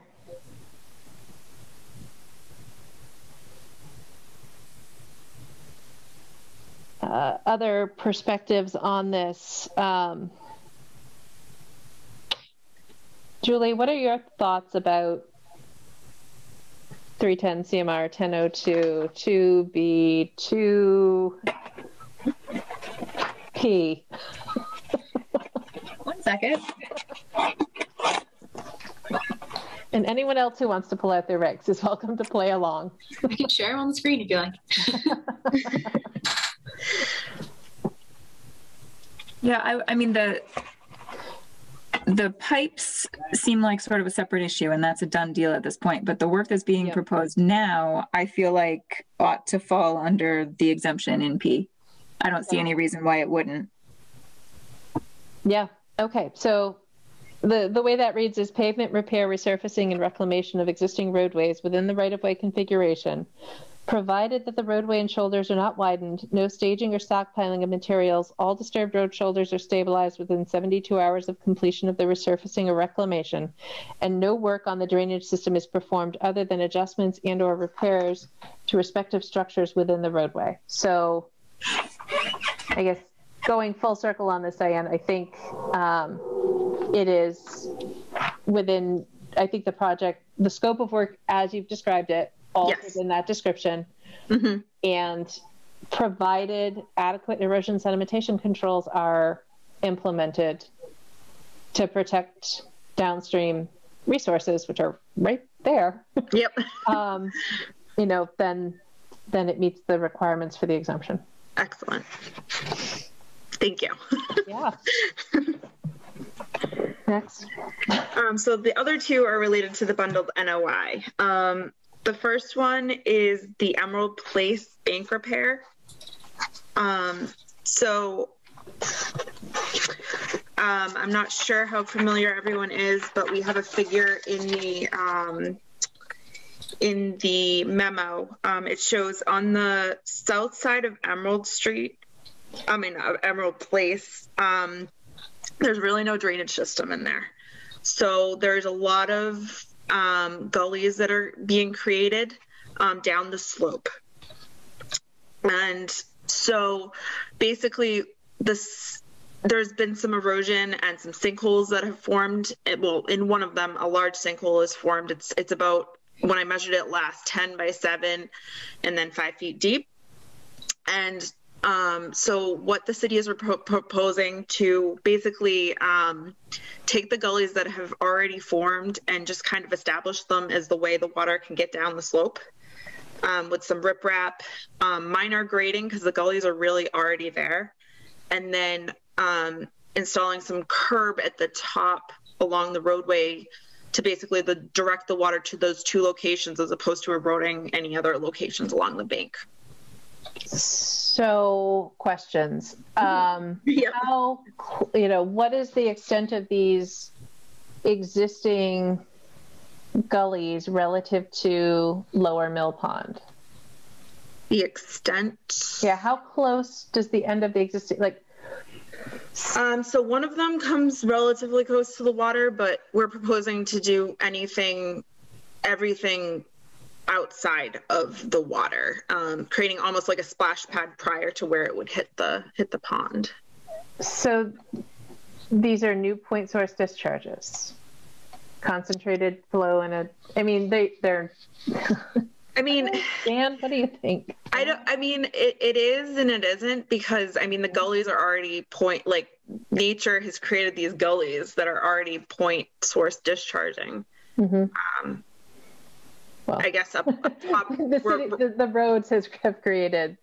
Yeah, exactly, over time, and right. They're just continuing to create them. So we're just trying to almost create a Band-Aid right now to make sure that the whole bank doesn't go at this point, and basically establish things that have already been created. Can you go back up to photo 8, Cassie, please? Prevent further erosion. Yeah. So how much tree removal is there going to be, and is it within 100 feet of the I don't think there'll be any real tree removal. The gully actually kind of meanders its way through the trees. It would be, some of the existing vegetation in there, and some trees that have already fallen would come out, but it would pretty much be, there wouldn't be any tree removal as part of this. Who owns that land? Is that land that the city owns? I believe so. I would have to check.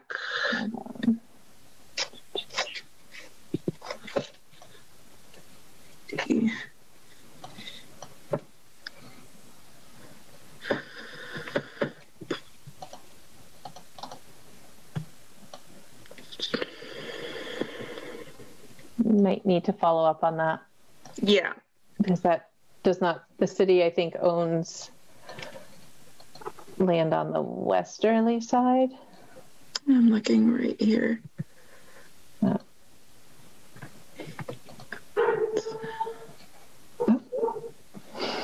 Whose dog? Oh, it's mine. No. Sorry. No, don't be sorry. That's the best part of the meeting. Sorry.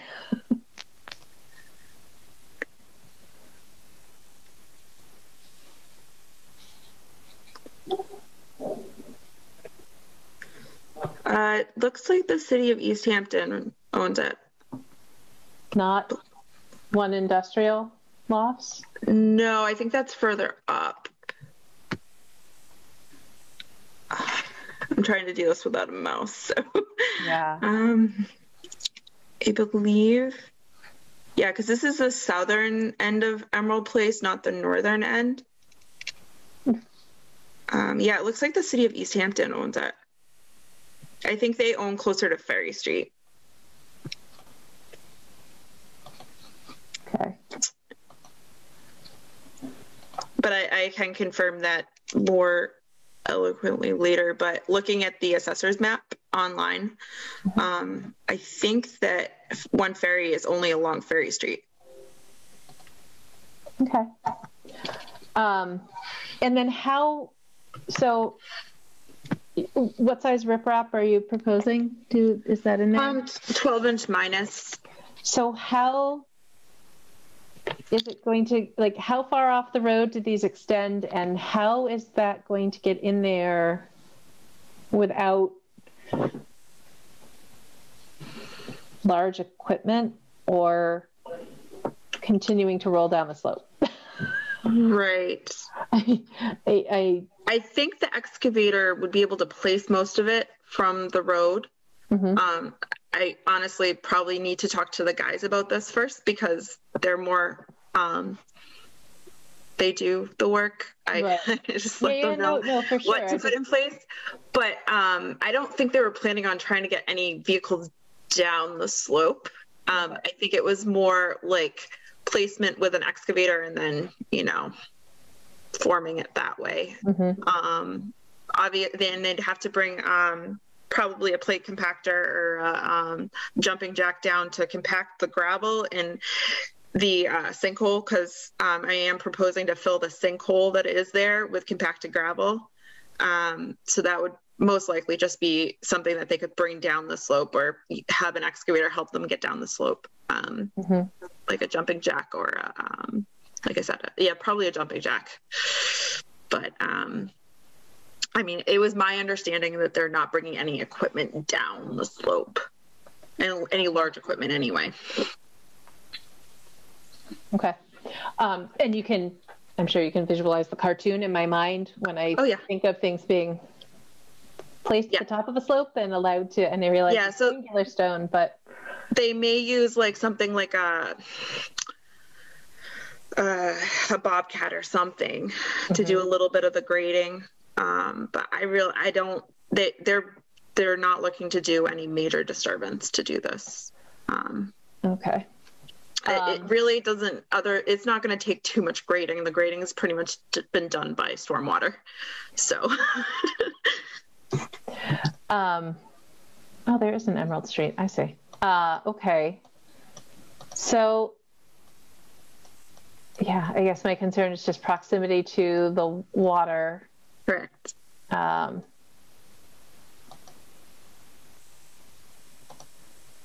Never really explored Emerald Place. I'll go for a ride. Okay. So, no tree removal, no earth disturbance, limited vegetation clearing. Yeah. And there's some like debris and stuff that is down there that would take out, like cushions and stuff like that people have just thrown down there. So I would think any larger diameter downed woody debris if they could just move it to the side. Okay. Yeah. What do you think? That there's no reason to call that out. It has value there. So, okay. Does anyone else have other questions? I did pull up the GIS, and it looks like it is attached to the parcel that connects out to Ferry Street. And it is. Yeah, and is owned by Ferry Street Partners, I think is how it's listed. Okay. And that's 180 Pleasant Street, so that's Mike Michon. Yep. Sorry about that. Would we need like just a letter from them saying like it's okay, or what would we need? That's the city, not us, I don't think. Well, Cassie, can you pull up the bundled order of conditions? Thank you. Hold on just a second. I just want to make sure we're, discussing this in the context of the right category. Yeah, so I put the category that we suggested at the top. That's verbatim from except for the right column, which is how I said we're applying it. Yeah, let me show you what it says. Oh, that'd be good. Thank you. That's what they put. Yeah, it's copied. Yeah, they are. It does say Ferry Street. I did not open up that. It just says Easthampton further up. So we obviously can have discussions with Mike Bichon about that. I don't think he'd have a problem with us doing this. But Okay, sorry. So buffer zone in certain resource areas. No bypass pumping. Okay, notification. Cassie, have you been out there or will you? Yep, I've been out there. I took pictures if you guys want me to share those now. Okay. It did look pretty wacky. Hold on.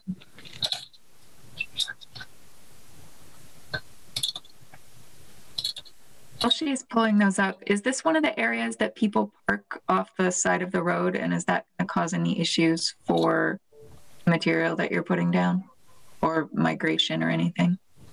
So yes, it is. But we're proposing basically a mountable berm. So if people are still parking over there, it won't be a huge issue. We're not adding any other material right there. And hopefully they wouldn't park on the riprap. That would be something they wouldn't want to do for their cars. But any of the material, quote unquote, would be adding would only be to that sinkhole or to the riprap that would be adding, or the berm.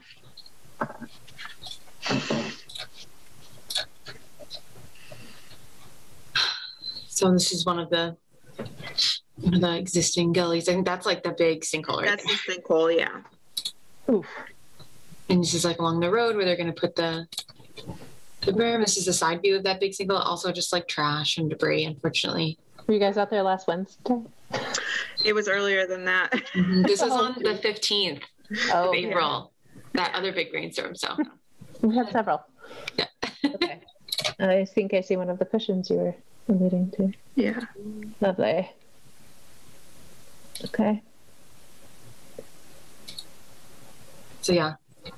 Oof. This is the big one. Dude. Again, the road, you can see it's just been like collecting here and starting its own thing. Yeah. Cassie, did you have to go down? Oof. Sorry, that's a big hole. Did you happen to go down like to the bottom of it and see if there's any impact to Lower Mill Pond? That I think this is as far as I went. Okay. But I'll keep cycling through just in case, but you can see it gets really like shrubby down there. Yeah, that's about as far down as I was willing to go. And then when I turned back around, you could see that there was the big sinkhole. So I don't know, maybe Diane, if you've been down there, if you have a better idea what the situation is farther down. I mean, I think it was already getting shrubby down there when I was going out there as well. I really was planning on only bringing the riprap to about where just past that cushion, which is about where you were standing.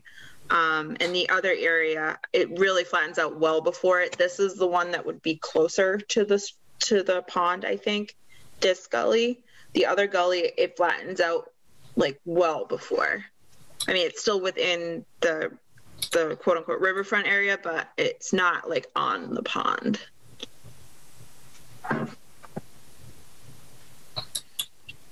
It sounds like we don't really know where all of that displaced material has ended up. It's probably all down there. Supporting a lot of Lonicera down here. I'm just guessing that maybe multiflora rose. I can't tell what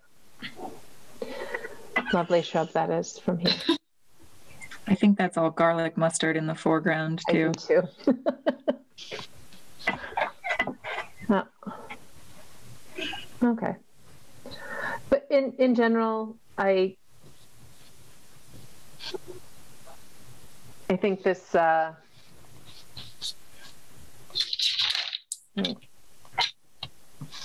do folks feel about how this qualifies?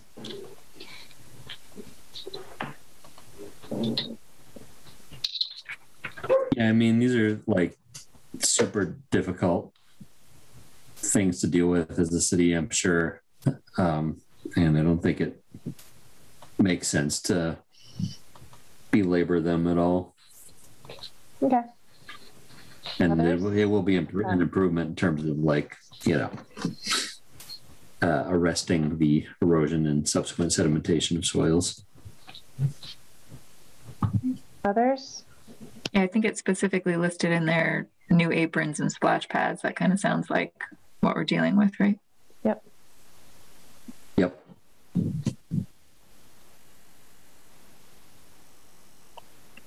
All right. So I guess, Julie, Cassie, can you go back up to the memo? Share the memo again? Thank you. Oh, here we go. Sorry, hold on.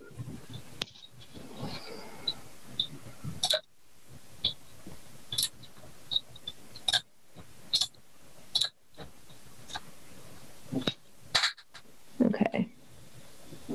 All right, so I don't think we need to actually motion or do anything. I think we just need to acknowledge the proposed activities for Emerald Place slope drainage swales meet the criteria for construction under sport category 5 buffer zone in certain resource areas. And I think with the one that we did the last meeting, I just like sent them a letter. Okay. Saying that that was what was found, I think, That right? sounds great. Yeah. Yeah, there was. Yep.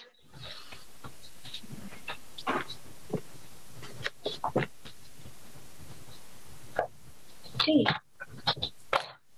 Cool. Are you guys ready? There's one more, and then we're good. Yeah, the Pine Street one, which I think is a little more. We're looking for guidance on this one. I think for us and for you guys, we're just trying to figure out how to best handle these bundled NOIs and what you guys need and figure out the process going forward on these. So basically Pine Street, there's a few outfalls out into the pond itself. One of them, which is between 12 and 14 Pine Street, the pipe itself is in good condition. The head wall is in good condition. Just behind it, there's been some erosion behind the head wall. So we'd just like to reestablish the area behind the head wall before the head wall is no longer there. It would involve just putting some stone and gravel behind the head wall, basically reconnecting it to the bank and adding some loam and seed to the top with, obviously some straw there until it gets established. So erosion controls? Yeah, we could put those, along the head wall, and once we establish the bank, we could put a straw wattle there to stop any of the loam from coming in, any additional loam. So what is that head wall made out of? It's actually plastic. It's plastic. I've seen it. Yeah, it's plastic. I didn't realize that until I got out there. It's plastic. I tried to step on it. And it's like, oh, it's plastic. Yeah.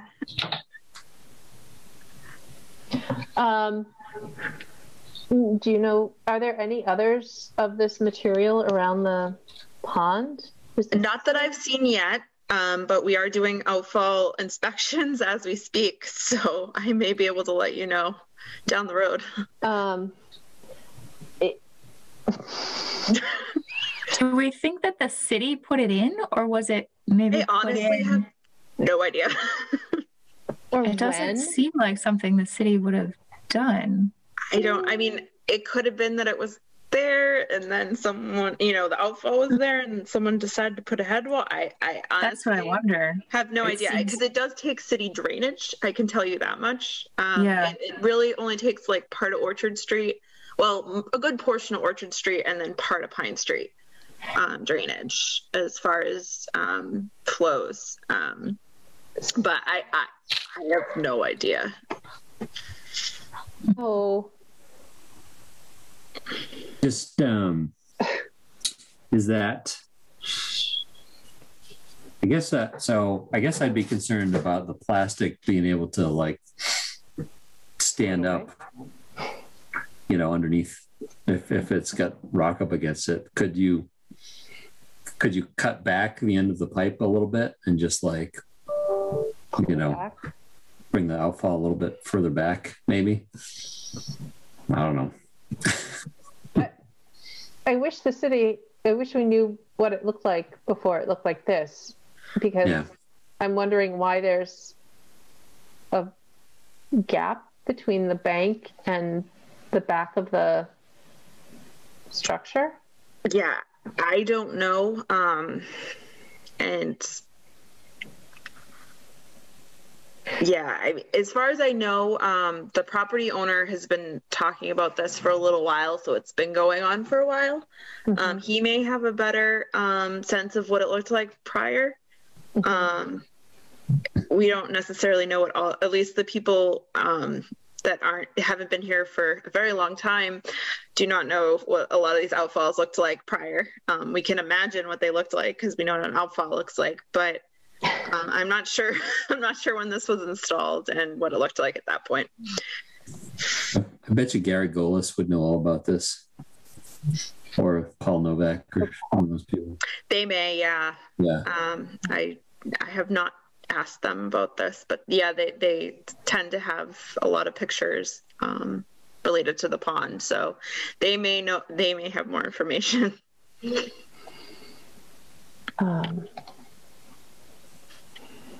So what does tying the head wall back into the bank entail? How is that? It would just be adding some gravel, like to. Okay, so it's not like any anchoring system. No anchoring system. Just kind of connecting the two and using the weight on, you know, on the structure itself. Because if we did anything more than that, we do know that would include permitting.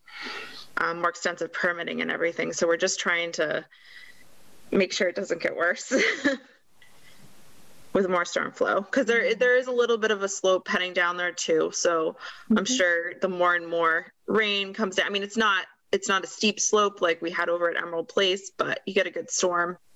It almost looks like a swale on top of the pipe. It does, yeah. And it may be how the drainage was always working there and they just put grass. But it's basically working as a swale. So you get good storms, and we're afraid it's going to just keep eroding more and more of the bank. Yeah. And the fact that there's nothing but grass right up to the edge of the pond is certainly not helping, because there's no deep roots to anchor anything.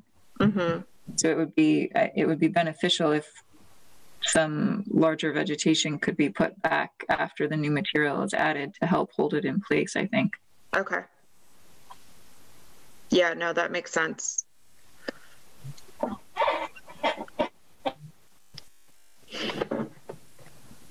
So I'm assuming the city doesn't have an easement here? No, but the property owner has been the one bringing up the problem to the city. So we already know that he would be, I mean, depending on what we did, obviously, amenable to what is done here. Mm-hmm.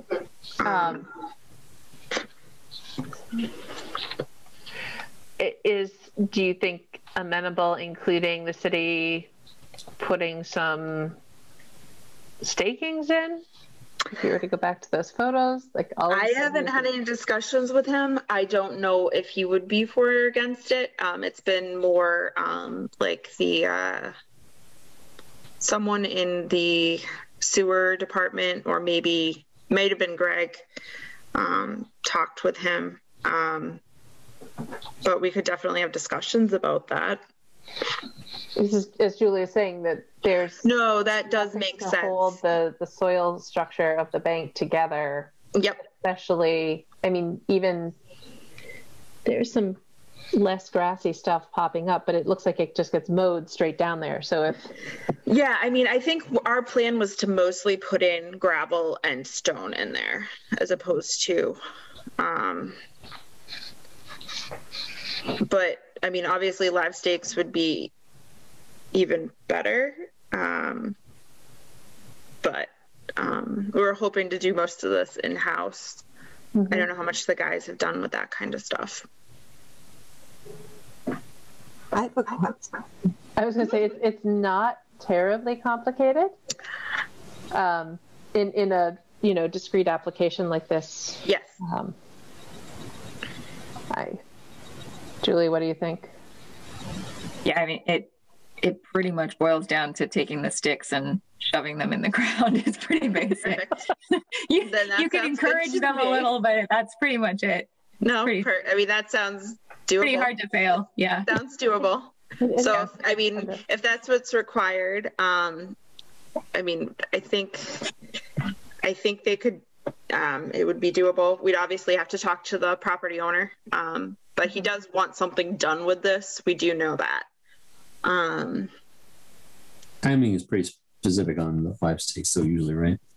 Live stakings are dormant, so they're usually only available like November through March, maybe. But tubelings are another kind of like the growing season parallel option in terms of, you don't need to get like a 2-gallon bucket with a shrub in it. You get tubelings with elongate, they're like whips almost. So you can put them in at like 1 foot on center spacing, and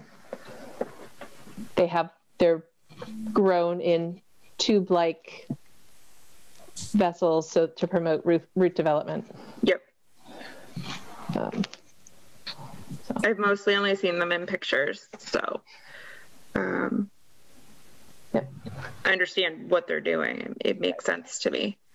But so if there's an opportunity for that here, it would certainly help be a leg up on stabilizing, because I can't see the rest of the bank, but where there's more robust, diverse vegetation, it looks like it's stronger and holding up better. Probably. Did you have a comment you wanted to make? I saw. Oh, me? Yeah. So if they're using stone and gravel, what is keeping that in place behind the head wall so it doesn't eventually move down through the lot? Well, they're planning on using larger stone towards the bottom, which should stay in place. Maybe some smaller stone as they get closer to the top, but the larger stone is what they'd be using more as the base there. Okay.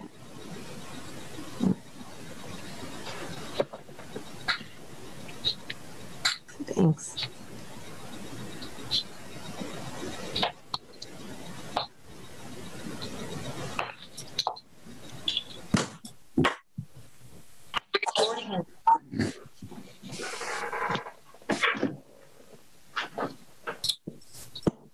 Okay, so are we moving? What are we? I guess the question is like, is this the work is proposed? Is it, appropriate for the bundle NOI, or do they need more? And then the other question is, do we want them to like revise this plan to include plantings after they get clearance from the property owner? I think as long as the work does not encroach any further beyond toward the pond than the back of the head wall or the back of that structure, then I have no qualms with it. Okay. Short of a total like rebuild of that entire stretch of system, which is probably not in the cards anytime soon. Exactly. So as much as we'd love to do that with these kind of projects. Right. Exactly. So, and if the property owner is amenable, then I think that's all the better. Okay. Okay, cool. Anyone else? So that's all we had for this go around. So You sure you don't want us to go around? no, I mean if you want me to, but no, that's all we had as far as information as far as the bundled NOI is concerned. And if you guys want anything additional in these memos as far as information, just let me know going forward, and I can provide that as much as I can. Thank you so much. Thank you. Appreciate your time. Yeah, I'll send those letters as soon as I can, Dan. Kathy. No problem. Okay. So the next item I was hoping to take, because now we still have people here for a couple more things. Okay. The next one that had something was for item 7. I want to say it's 7K for the Ferry Street intersection, Pleasant, Lovefield Streets. That purchase is here to talk about. They just have a request for suspension of reporting. I did a site visit today. I can share the pictures, but the site is, to me, looked like it was stable. The plantings have come in. Obviously, the SWIP will still be there, and they'll still need to be following the SWIP. But this is a request for suspension of reporting to us about the erosion controls. So I can share the pictures now. I don't know, Brett, if you have anything you want to add before we do that, or what the commissioner. Nope, just that the project has been stable for Cassie and another commission member made a site visit late last year. Unfortunately, it snowed. We weren't able to see it. We continued reporting throughout. The project has been stabilized now, and we're just looking for a suspension of reporting. Yeah, so let me go through and get those pictures going.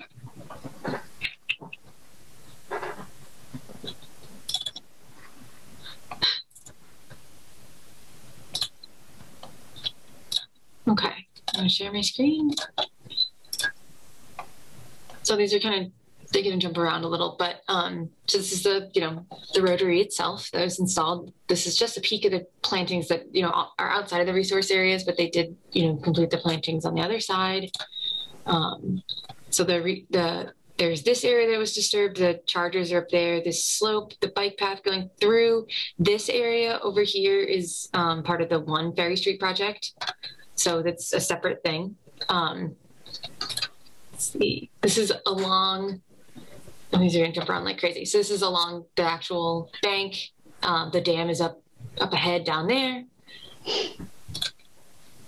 This is bike back way at the other end of the project. Part of the resource areas comes up this way, and it's kind of becomes the One Ferry Street project. But in this area, this was their project that needed to be stabilized. Let's see, the grass came in.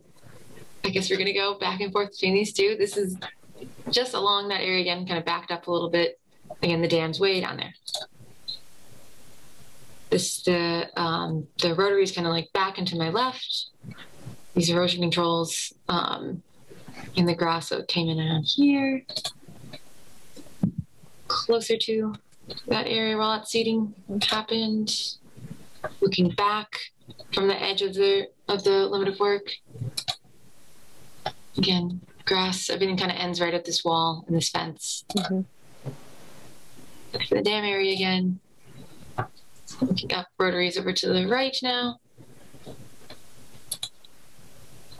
This area, there's a wattle. They did have, you can kind of see it here. It was installed in this area just in case they didn't do any work down there. Mm-hmm. The rotary, the tree plantings that were completed. This is the area by the dam.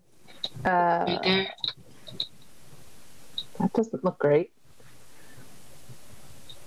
This is like the very edge. I'm on the edge of the walk here. So what? That was just, loam was just reapplied to that area. within the last, I think, 3 weeks, and it was reseeded again. We've refertilized the whole area, but that was the only area that the loam was reapplied to. Okay, and it kind of looks like an area where there's water would kind of flow over the surface, the soil surface. Is that? That is not in that area there. If you see on the right-hand side of the picture, it's the cement wall is there. Yeah. Those wattles were stacked up because they were in the way of the cement wall when we created it. So the sloping of that area is actually back towards the road from the telephone pole to your left on the picture. It slopes back down to the bike path, so it's actually flowing towards the edge of the bike path. Where are the catch basins then in relation to this? Those would be in the road on the other side of the 6-inch curb. Isn't that the dam? How are we anywhere near and what was the reference to the bike path? The bike path's to the bottom of the screen. That actual piece of wood there is the bike path fence. I see. A connector to it? It's the L shape at the end. Cassie, can you back up it's 3 pictures? So I get what you're saying. You're considering this bike path down this way. It's the end of it, and it actually flows to the edge of the bike path, not off to the edge of we actually sloped it so it would slope from the pond towards the roadway. Instead of discharging into the pond, it goes into the roadway.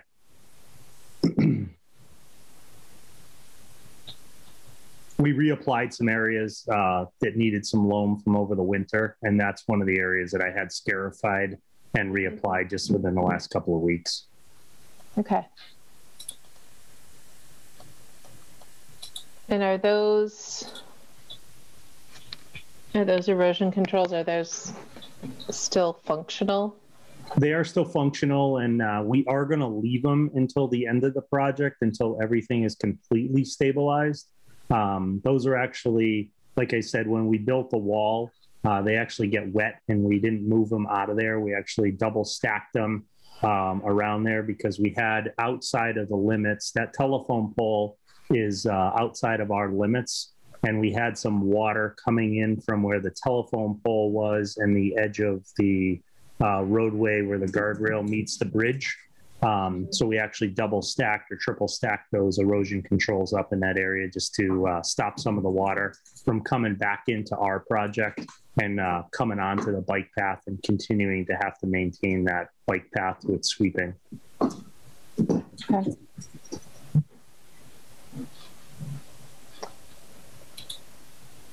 So overall, is that pretty much the only unstabilized area? Yeah, and in that area you're looking at, Cassie, I think it's probably somewhere in a neighborhood of, 8 feet by 6 or 7. That's it. That's the only thing that I had loam reapplied to after the whole winter. That seems like a very small area. Relative considering we did 7,875 square feet of reseeding, yes. All right. Anyone have any opinions on the matter they'd like to express?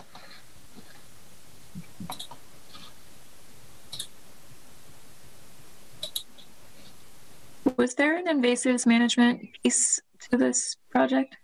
Because I think I just saw garlic mustard in that 2 or 3 pictures ago. Yeah. Yeah. They submitted an invasive plan recently. I know that it's still, but maybe you can speak to this better. It's still something that... Yeah, the commission required a invasive species plan to be generated.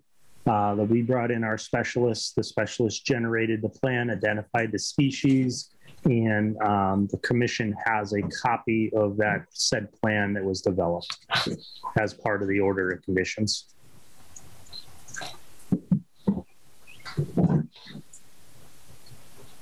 Does that plan perchance involve pulling garlic mustard? The order of conditions, doesn't have any maintenance or O&M associated with the plan. It was to identify them, and maybe, I'm not sure, I can't speak on what was talked about at that particular meeting because I wasn't there, but it's basically asked to identify them and call them out in a plan. That seems unlikely. Cassie, is that something? Okay, so two different things. I see that as separate from the question at hand regarding suspension of SWIP monitoring and reporting, which has to do with site stabilization. That is most certainly garlic mustard. And, you know, I'm kind of in line with Julie, where I think we need to, maybe Cassie, if you can revisit the meeting minutes, the record from that time. It does seem pointless to request a invasive species inventory and plan that doesn't actually contribute to control of invasive species within the project site. But again, like you weren't there, and this seems like a few years ago at this point. So my recollection is not to be trusted. So we will, I think we'll look into that piece further, but for now, if we can focus on the question at hand, given the extent of site stabilization and the actions taken, I'd be amenable to a temporary, we'll call it a temporary suspension, barring any significant changes in site stability. Seems reasonable. Anyone else? Their motion?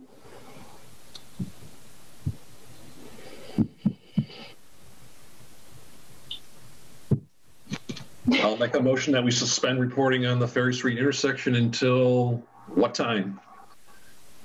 Conditions change? Unless and until. Does that phrasing work? Okay. That works. All right. Second. But all those in favor, roll call vote. August. Busa. Aye. Buttrick. Aye. Ryan. Aye. Teffer, absent. Whittemore. Aye. Motion carries. Thank you. Thank you guys very much for your time tonight. Thank you for your patience. Yeah. Good night.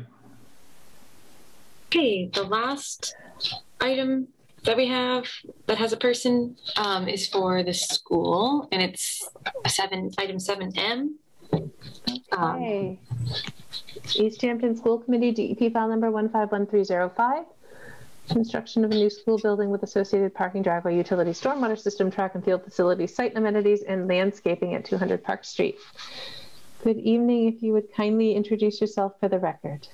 Everybody, Matt Broussard from Niche Engineering with the site civil engineers working on the design team, the school project.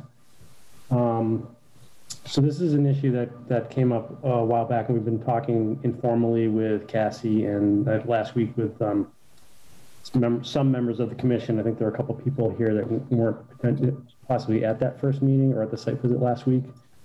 So I'm going to repeat some stuff that most of you have heard me say a couple times already, but so this is related to the bioretention area that is on the east side of the site for the school.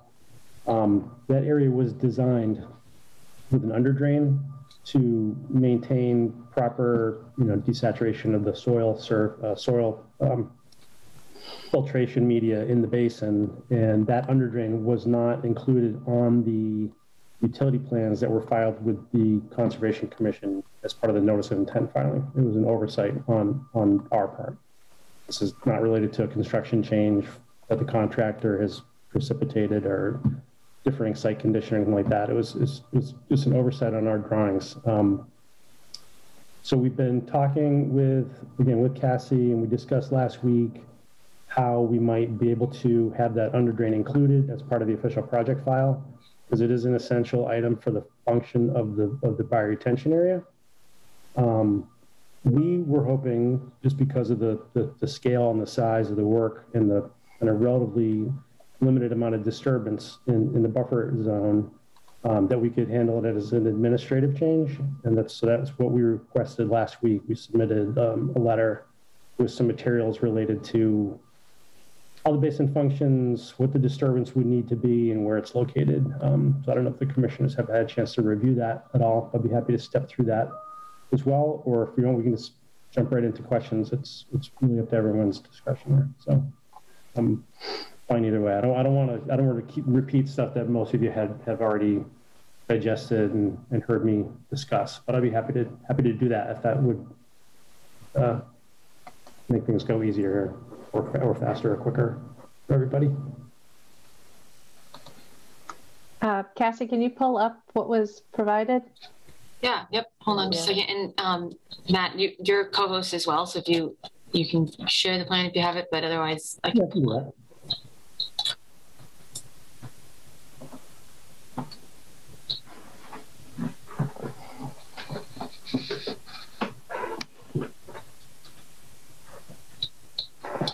Wrong screen, sorry. Sorry about that, that's another project.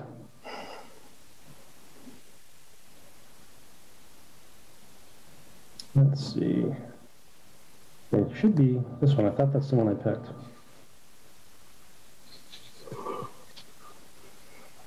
Okay, that's really strange. That looks right.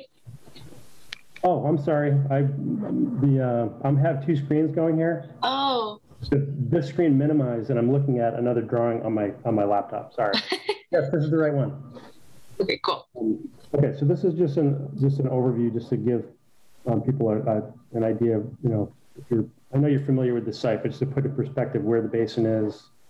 So this is the entire site. This is Park Street over here. This is the new roundabout access drive. And these yellow areas are areas that were included as buffer zone disturbance as part of the notice of intent filing.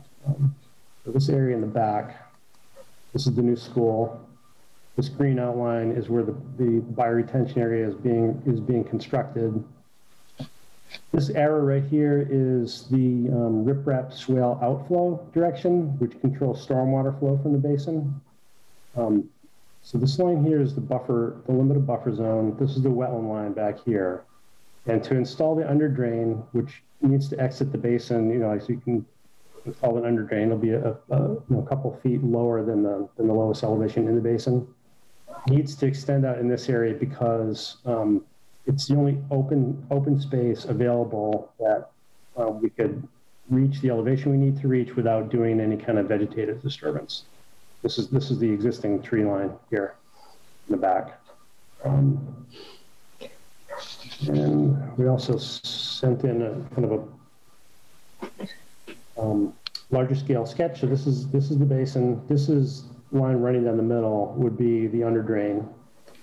This dotted line right here is the current construction fence and limited disturbance.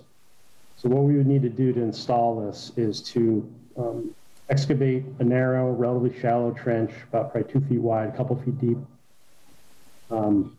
into the buffer zone so we can get to an elevation where the end of the pipe could be exposed, with a little bit of incidental work in the front to lay down a little bit of stone and backfill the pipe. So there would be no grade changes required across the open field in the back to install it. And the finished point of exposure for the pipe would be about 57 feet from this wetland line here. And we're estimating the limit of what we'd actually need for total disturbance to, kind of flatten this little area out here and lay the stone down would be another probably 10 feet or so. So a total about 47 feet from the wetland line. And with the letter report that we sent in, included is just a photograph of that area.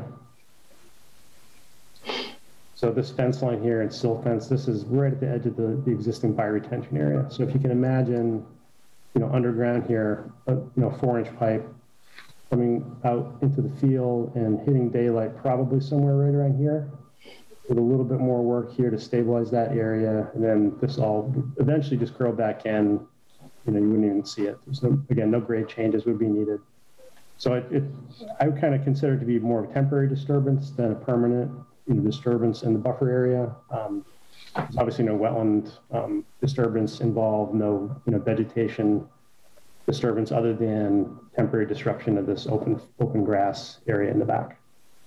And I think one of the issues that we discussed at the site visit last week was related to really the basin's function and how whether or not these changes, the addition of the underdrain, would affect the drainage calculations of the stormwater discharges from the basin, et cetera. So I just wanted to reiterate, and we kind of put an explanation of that together in this letter too that we submitted, but the underdrain really is not related to the actual hydraulic function of the basin in terms of stormwater controls. During a storm event, the basin fills up.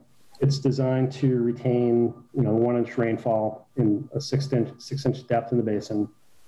And the basin really isn't part of, it does provide some peak flow control, but it's not really an essential part of that for this particular project.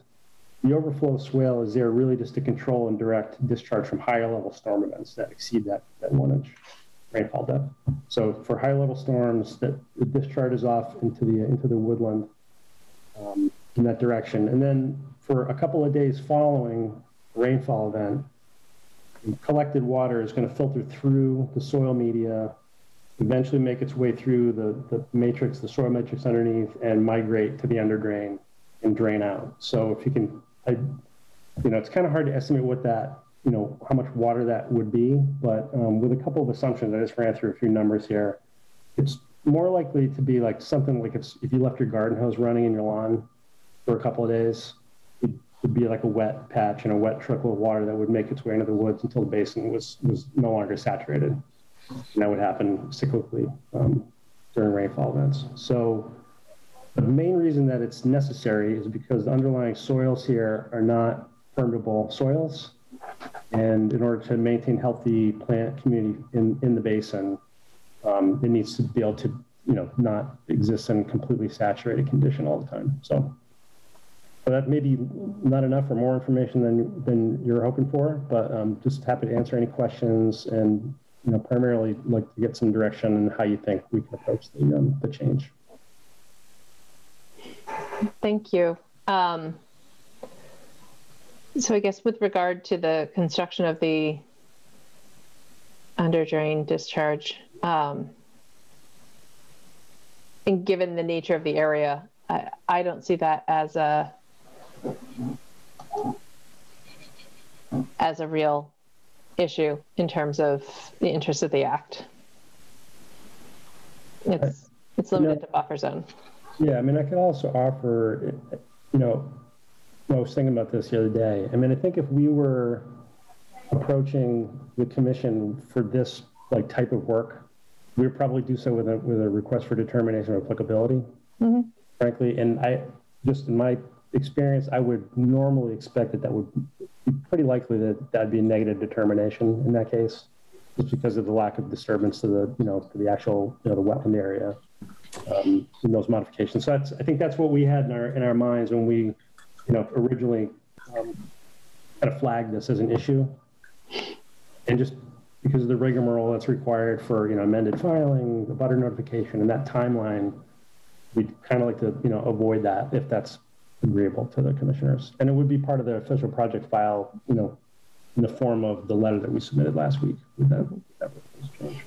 Yeah, no, it's more than 50. Well, it's just about 50 feet from the wetland boundary, right? 47 feet. The actual pipe is, yeah.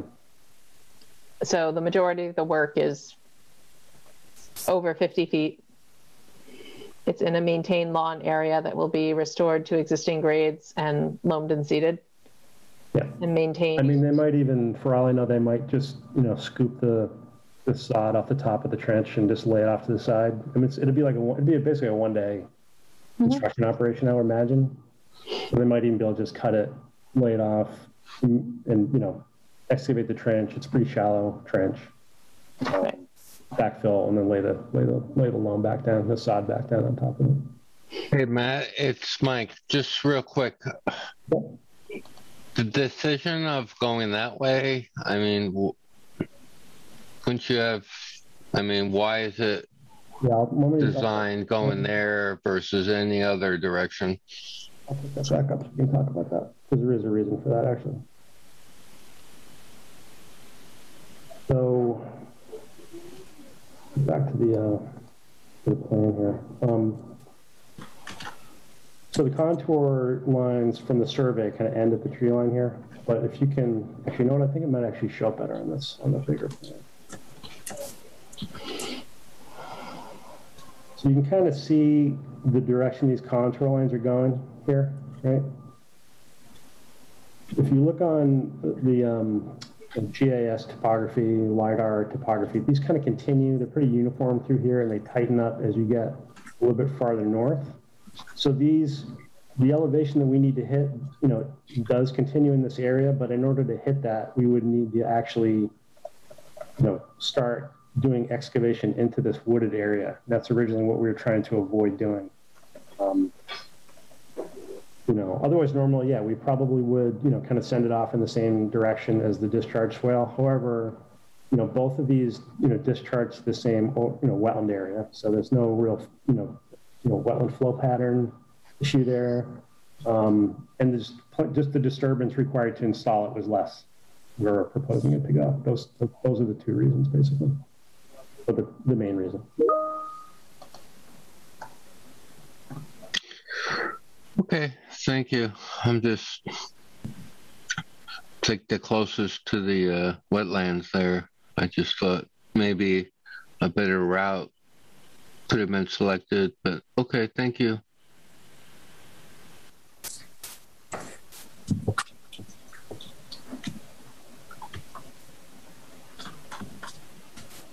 Are there any other comments or questions at this time?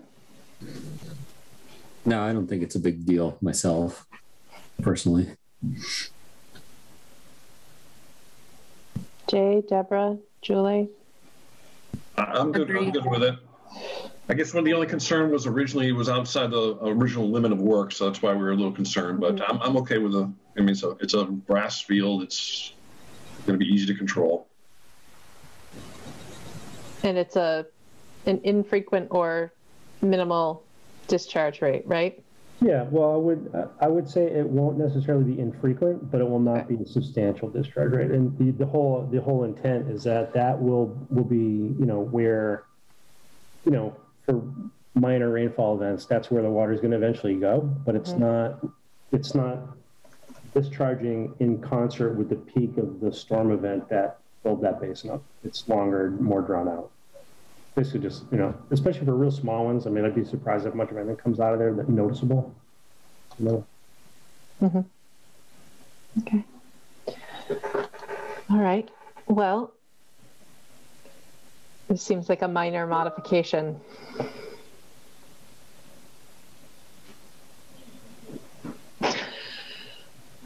Sorry. We have to actually make a motion here, or do we just agree that it's a minor modification? We can motion.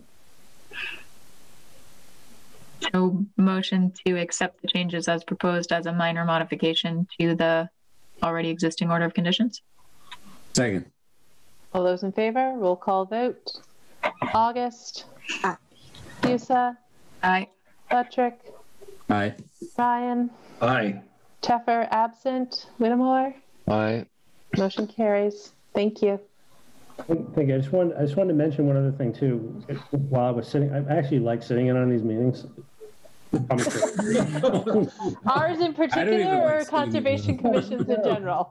But just wanted to say, I learned something tonight. I learned that the weed that we've been trying to get rid of in our backyard for the last 7 or 8 years is garlic mustard.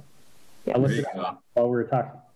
It's exactly what it is. Yes. It's easy to just pull by hand usually if you've got damp soil. Oh, we do. Yeah. Like every year we do for the last. Yeah.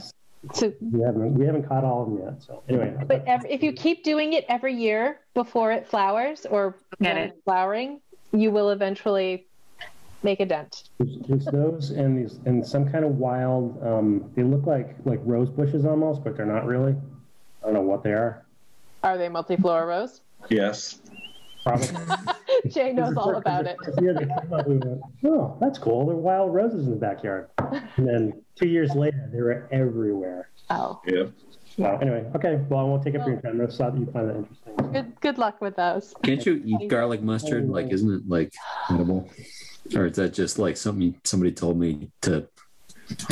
I think it is technically a colonial era culinary herb. But now we can just get garlic. And mustard. And mustard. But you could have one condiment that does both things. Like, well, that is all you. All right, can we move on? no. Yes. All right, Cassie, are there any other updates you want to call to our attention? Oh, I'm muted. If we can go back way up to original agenda order, I did do a site visit to 11 Button Road. If you want to, if you guys want to take that on. Okay. Please recap. Yep. So it was really quick. I went out there just because the point was last time when we left it off was they did the restoration work. They cleared up the debris and they kind of refilled like the holes that they had made and cleared out the pieces of wood and stuff like that. And then there was a question of, is any kind of planting restoration even going to be necessary? Let's wait until the spring. We can see what comes back. And going out there, it really was just skunk cabbage. It was pretty much all that I saw. An obligate species? Yeah, just up on I think it's skunk cabbage. I'm actually not, maybe I'm not the best person to say, but let me show you the pictures. Some photos? Yes. Hold on just a second. You eat that too? Only in dire situations, maybe.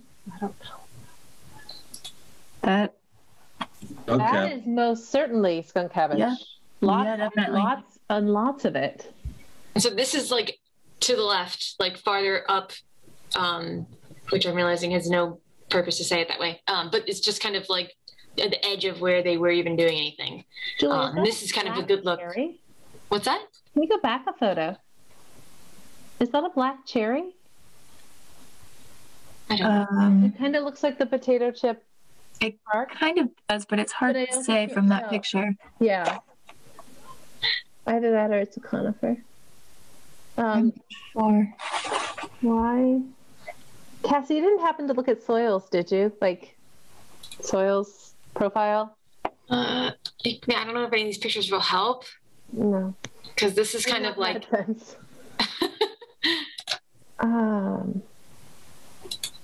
But yeah, I only got these pictures. There's pretty much it. It's skunky. Yeah, but I don't even know what to call this at this point. Skunk cabbage is an obligate wetland indicator species, which means that like 99% of the time it's found in wetlands. So is it possible that the stream has downcut so much that this was wetland and it still has wetland soil, but it would need the groundwater? Now that doesn't hold up. Well, and I'm thinking like some wetland indicator species, but they're usually the FAC wet species can grow in, low oxygen soils, which could just be like tightly compacted, low porosity, as opposed to low oxygen because the pore spaces are filled with water. So I don't know what to make of this. Julie, I'm trying to like look for other things that may be growing here. And that was what was kind of crazy about it. It really seemed like there wasn't much else growing there in terms of like, and it's crazy, like compared to the other slope, it's maybe a little mossy. It certainly doesn't have. The other slope looks like it has Canada Mayflower. See if I can get a picture closer. Let's see. This is this. I mean, there's some going on the other side, I suppose, but.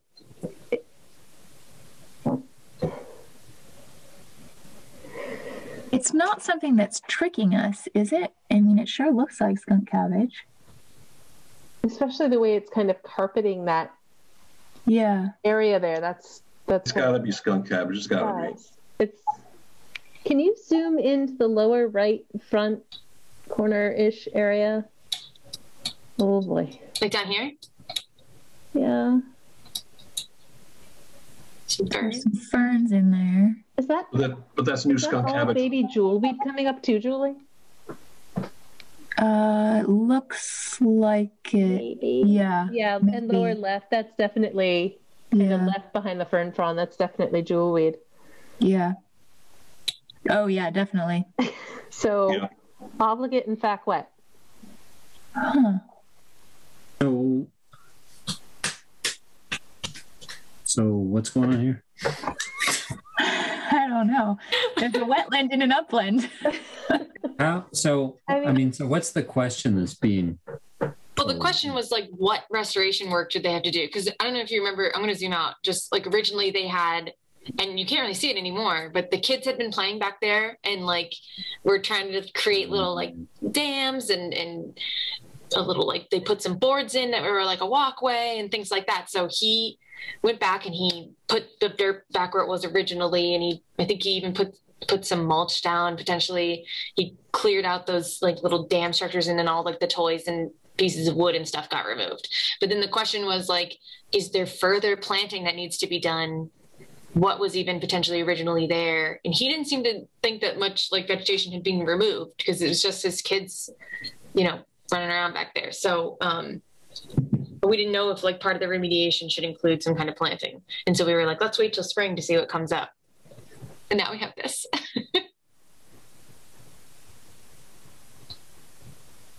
Could they just stay out of that area? These are sandy, erodible soils, so it's not, what with all the development that occurred around there and the culvert for the road and all of whatever that entailed, it's not surprising that there were some changes in hydrology, but, can they just like stick to their existing lawn limits and not encroach further upon the stream channel and what may or may not be an adjacent wetland? I remember talking to him, in person when we did the site visit. I'm pretty sure at the meeting too, when he did come, he was like, oh yeah, we didn't really know that they were doing it. And now we're definitely not letting them continue to do that. We don't have any plans to do anything there, if I remember correctly. They were kind of surprised by the whole thing. I mean, like, oh geez. So I don't know if they want to keep doing stuff there. Mm-hmm. Okay. To me, it seems like it's fine. Like we would never know anything had happened if we saw it like this today. Other than like development cutting the river channel and all that. Yeah, I mean, I think maybe do a follow-up site inspection in the fall and just make sure that none of these conditions relative to extent of revegetation have changed other than to have more vegetation. Yeah, and what I was thinking, if you guys felt like there wasn't any other actions that needed to be taken on their part, I would just send him a letter being like, don't do any actions here, anything, just leave it alone. And then, I can add in like, I'll be back in the fall. Yeah, do it that way. I think that sounds good to me. Okay, cool. Okay. And Jay, aren't they pollinator plants? What's that? Attract bees? Skunk cabbage? Yeah. No, I don't think there's any real flower on a skunk cabbage. The jewelweed would. It says it does flower, so maybe. Yeah, They're not. I don't think either of them are bee pollinated, though. I'm okay. Looks good. Cassie. So where does that put us now? Are there any other updates that need to be discussed? So for project updates, no. I think then I'm ready to go down to general business items if y'all are. Great. So meeting minutes, April 12th? Yeah, I'm pretty sure we didn't vote on this last time, and I think they just need to be if anybody has any notes about them, I did get corrections from Deb that I implemented. So those are all in there. And then unfortunately for the meeting minutes from the last meeting are not yet completed. But they're really long. Okay. So It will be this one. This will be a long one too. no, I know, I'm not going to. We're wrapping up. Motion to approve the minutes from April 12th. Who was present at that meeting? Sorry, I just want to take a quick. Is that the one I was absent for? No, you're here. Yeah. Was there, right, Chad? Everyone here was there. Second. All those in favor, roll call vote. August. Aye. Fusa. Aye. Patrick. Aye. Ryan. Aye. Teffer, absent. Whittemore? I was late, so I don't know if I can approve. Then maybe you should abstain. Abstain. Just be safe. Okay. Motion still carries. Minutes approved. Ooh. Woohoo. One down. Glendale Avenue? Proposed Unless that's road. I apologize. I think it's road. I actually am gonna just kind of withdraw this one for now because she's still waiting. They're still waiting to get the details, and they thought they were gonna have them ready by the time the meeting was, and they didn't. So we can come back with this question. Okay. Williston Avenue 2020 determination change request. Does this regard a change of a determination of applicability? Yeah. So that was administratively that doesn't work. Okay. Yeah, that was my question, was like what we can do. So it sounds like though it would just be a new RDA. Yep. And I don't know if you guys saw the ongoing project thing. The reason is they just want to do a different bike rack, one of those zip code ones, and they need more space on the pad. So that's what's going to be when you see it. Yeah, it'll be very straightforward. Unfortunately, determinations of applicability are snapshots in time, unless they're affirming an exemption. Okay. Okay. Cool.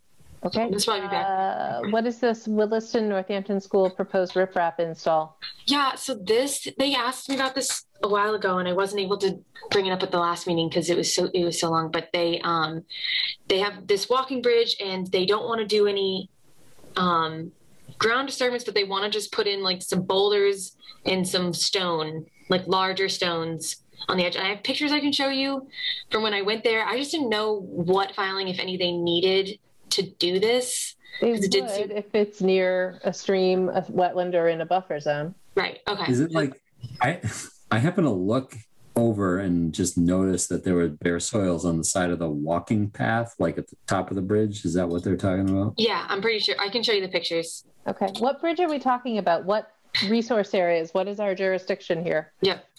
So I'm pretty sure that it's the Harbor Thread Pond, I think. Yeah, that's right in the center. Let me pull up the pictures real quick. All my things are everywhere. Upper River Thread? Yes. Okay. Share my screen. So yeah, I don't know if you're familiar with this bridge. It's got the like kind of green, and then either side of it, they were saying like they were worried because they've been experiencing flows. They want to put more of this material, this rocky material, essentially. I think they need an RDA. An RDA. Okay. And they're just going to put rocks on the surface. They're not going. Fine. We'll see what they file. Okay, cool. RDA. Yeah. Okay. Also, Okay. they're just right on the water. So anything else, Cassie? Agent updates? Yes. So I just wanted to let you all know officially that I am going to be full-time starting the 24th. Yay. So that we'll start on the 24th and take on more like open space stuff. I'll spare you the details for now. But the other thing is going to be interesting is I'm also taking on a summer intern. Her name's Eileen. She's going to be helping me with open space stuff to get everything started. So she might come to a couple meetings. I just want to really know that she might be there. That's fantastic. Yeah. So all kinds of cool stuff hopefully happening quite soon. Congratulations on being the city's first full-time conservation agent. That's great. First one. Cool. Congratulations. That's great. All right. And with that wonderful news, We're done. to adjourn. Not yet. Oh, come on. 2 seconds. Let's hear it.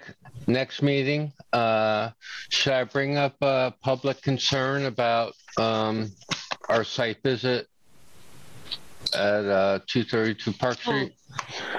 The trees. Okay. So next meeting, because that'll give us a chance, Cassie, a chance to, unless you've already talked to DEP. About the fallen trees. Yeah. Yep. Yeah. We can do it next meeting. Would that be the appropriate point to bring that up? A public concern? Yeah. Okay. We could do that. Thank you. Thanks, Michael. All right. With that, motion to adjourn. Second. Motion to adjourn. Aye. Roll call vote. August. Aye. Busa. Aye. Buttrick. I don't think we ever actually did this last week. I think we're still Buttrick. session. Aye. Ryan. Aye. Sheffer absent. Whittemore. Well, what I was thinking, aye. Motion carries. Thank you all. See you May 24th. All right. Thanks, everyone. Good night, everybody. Night. Good night.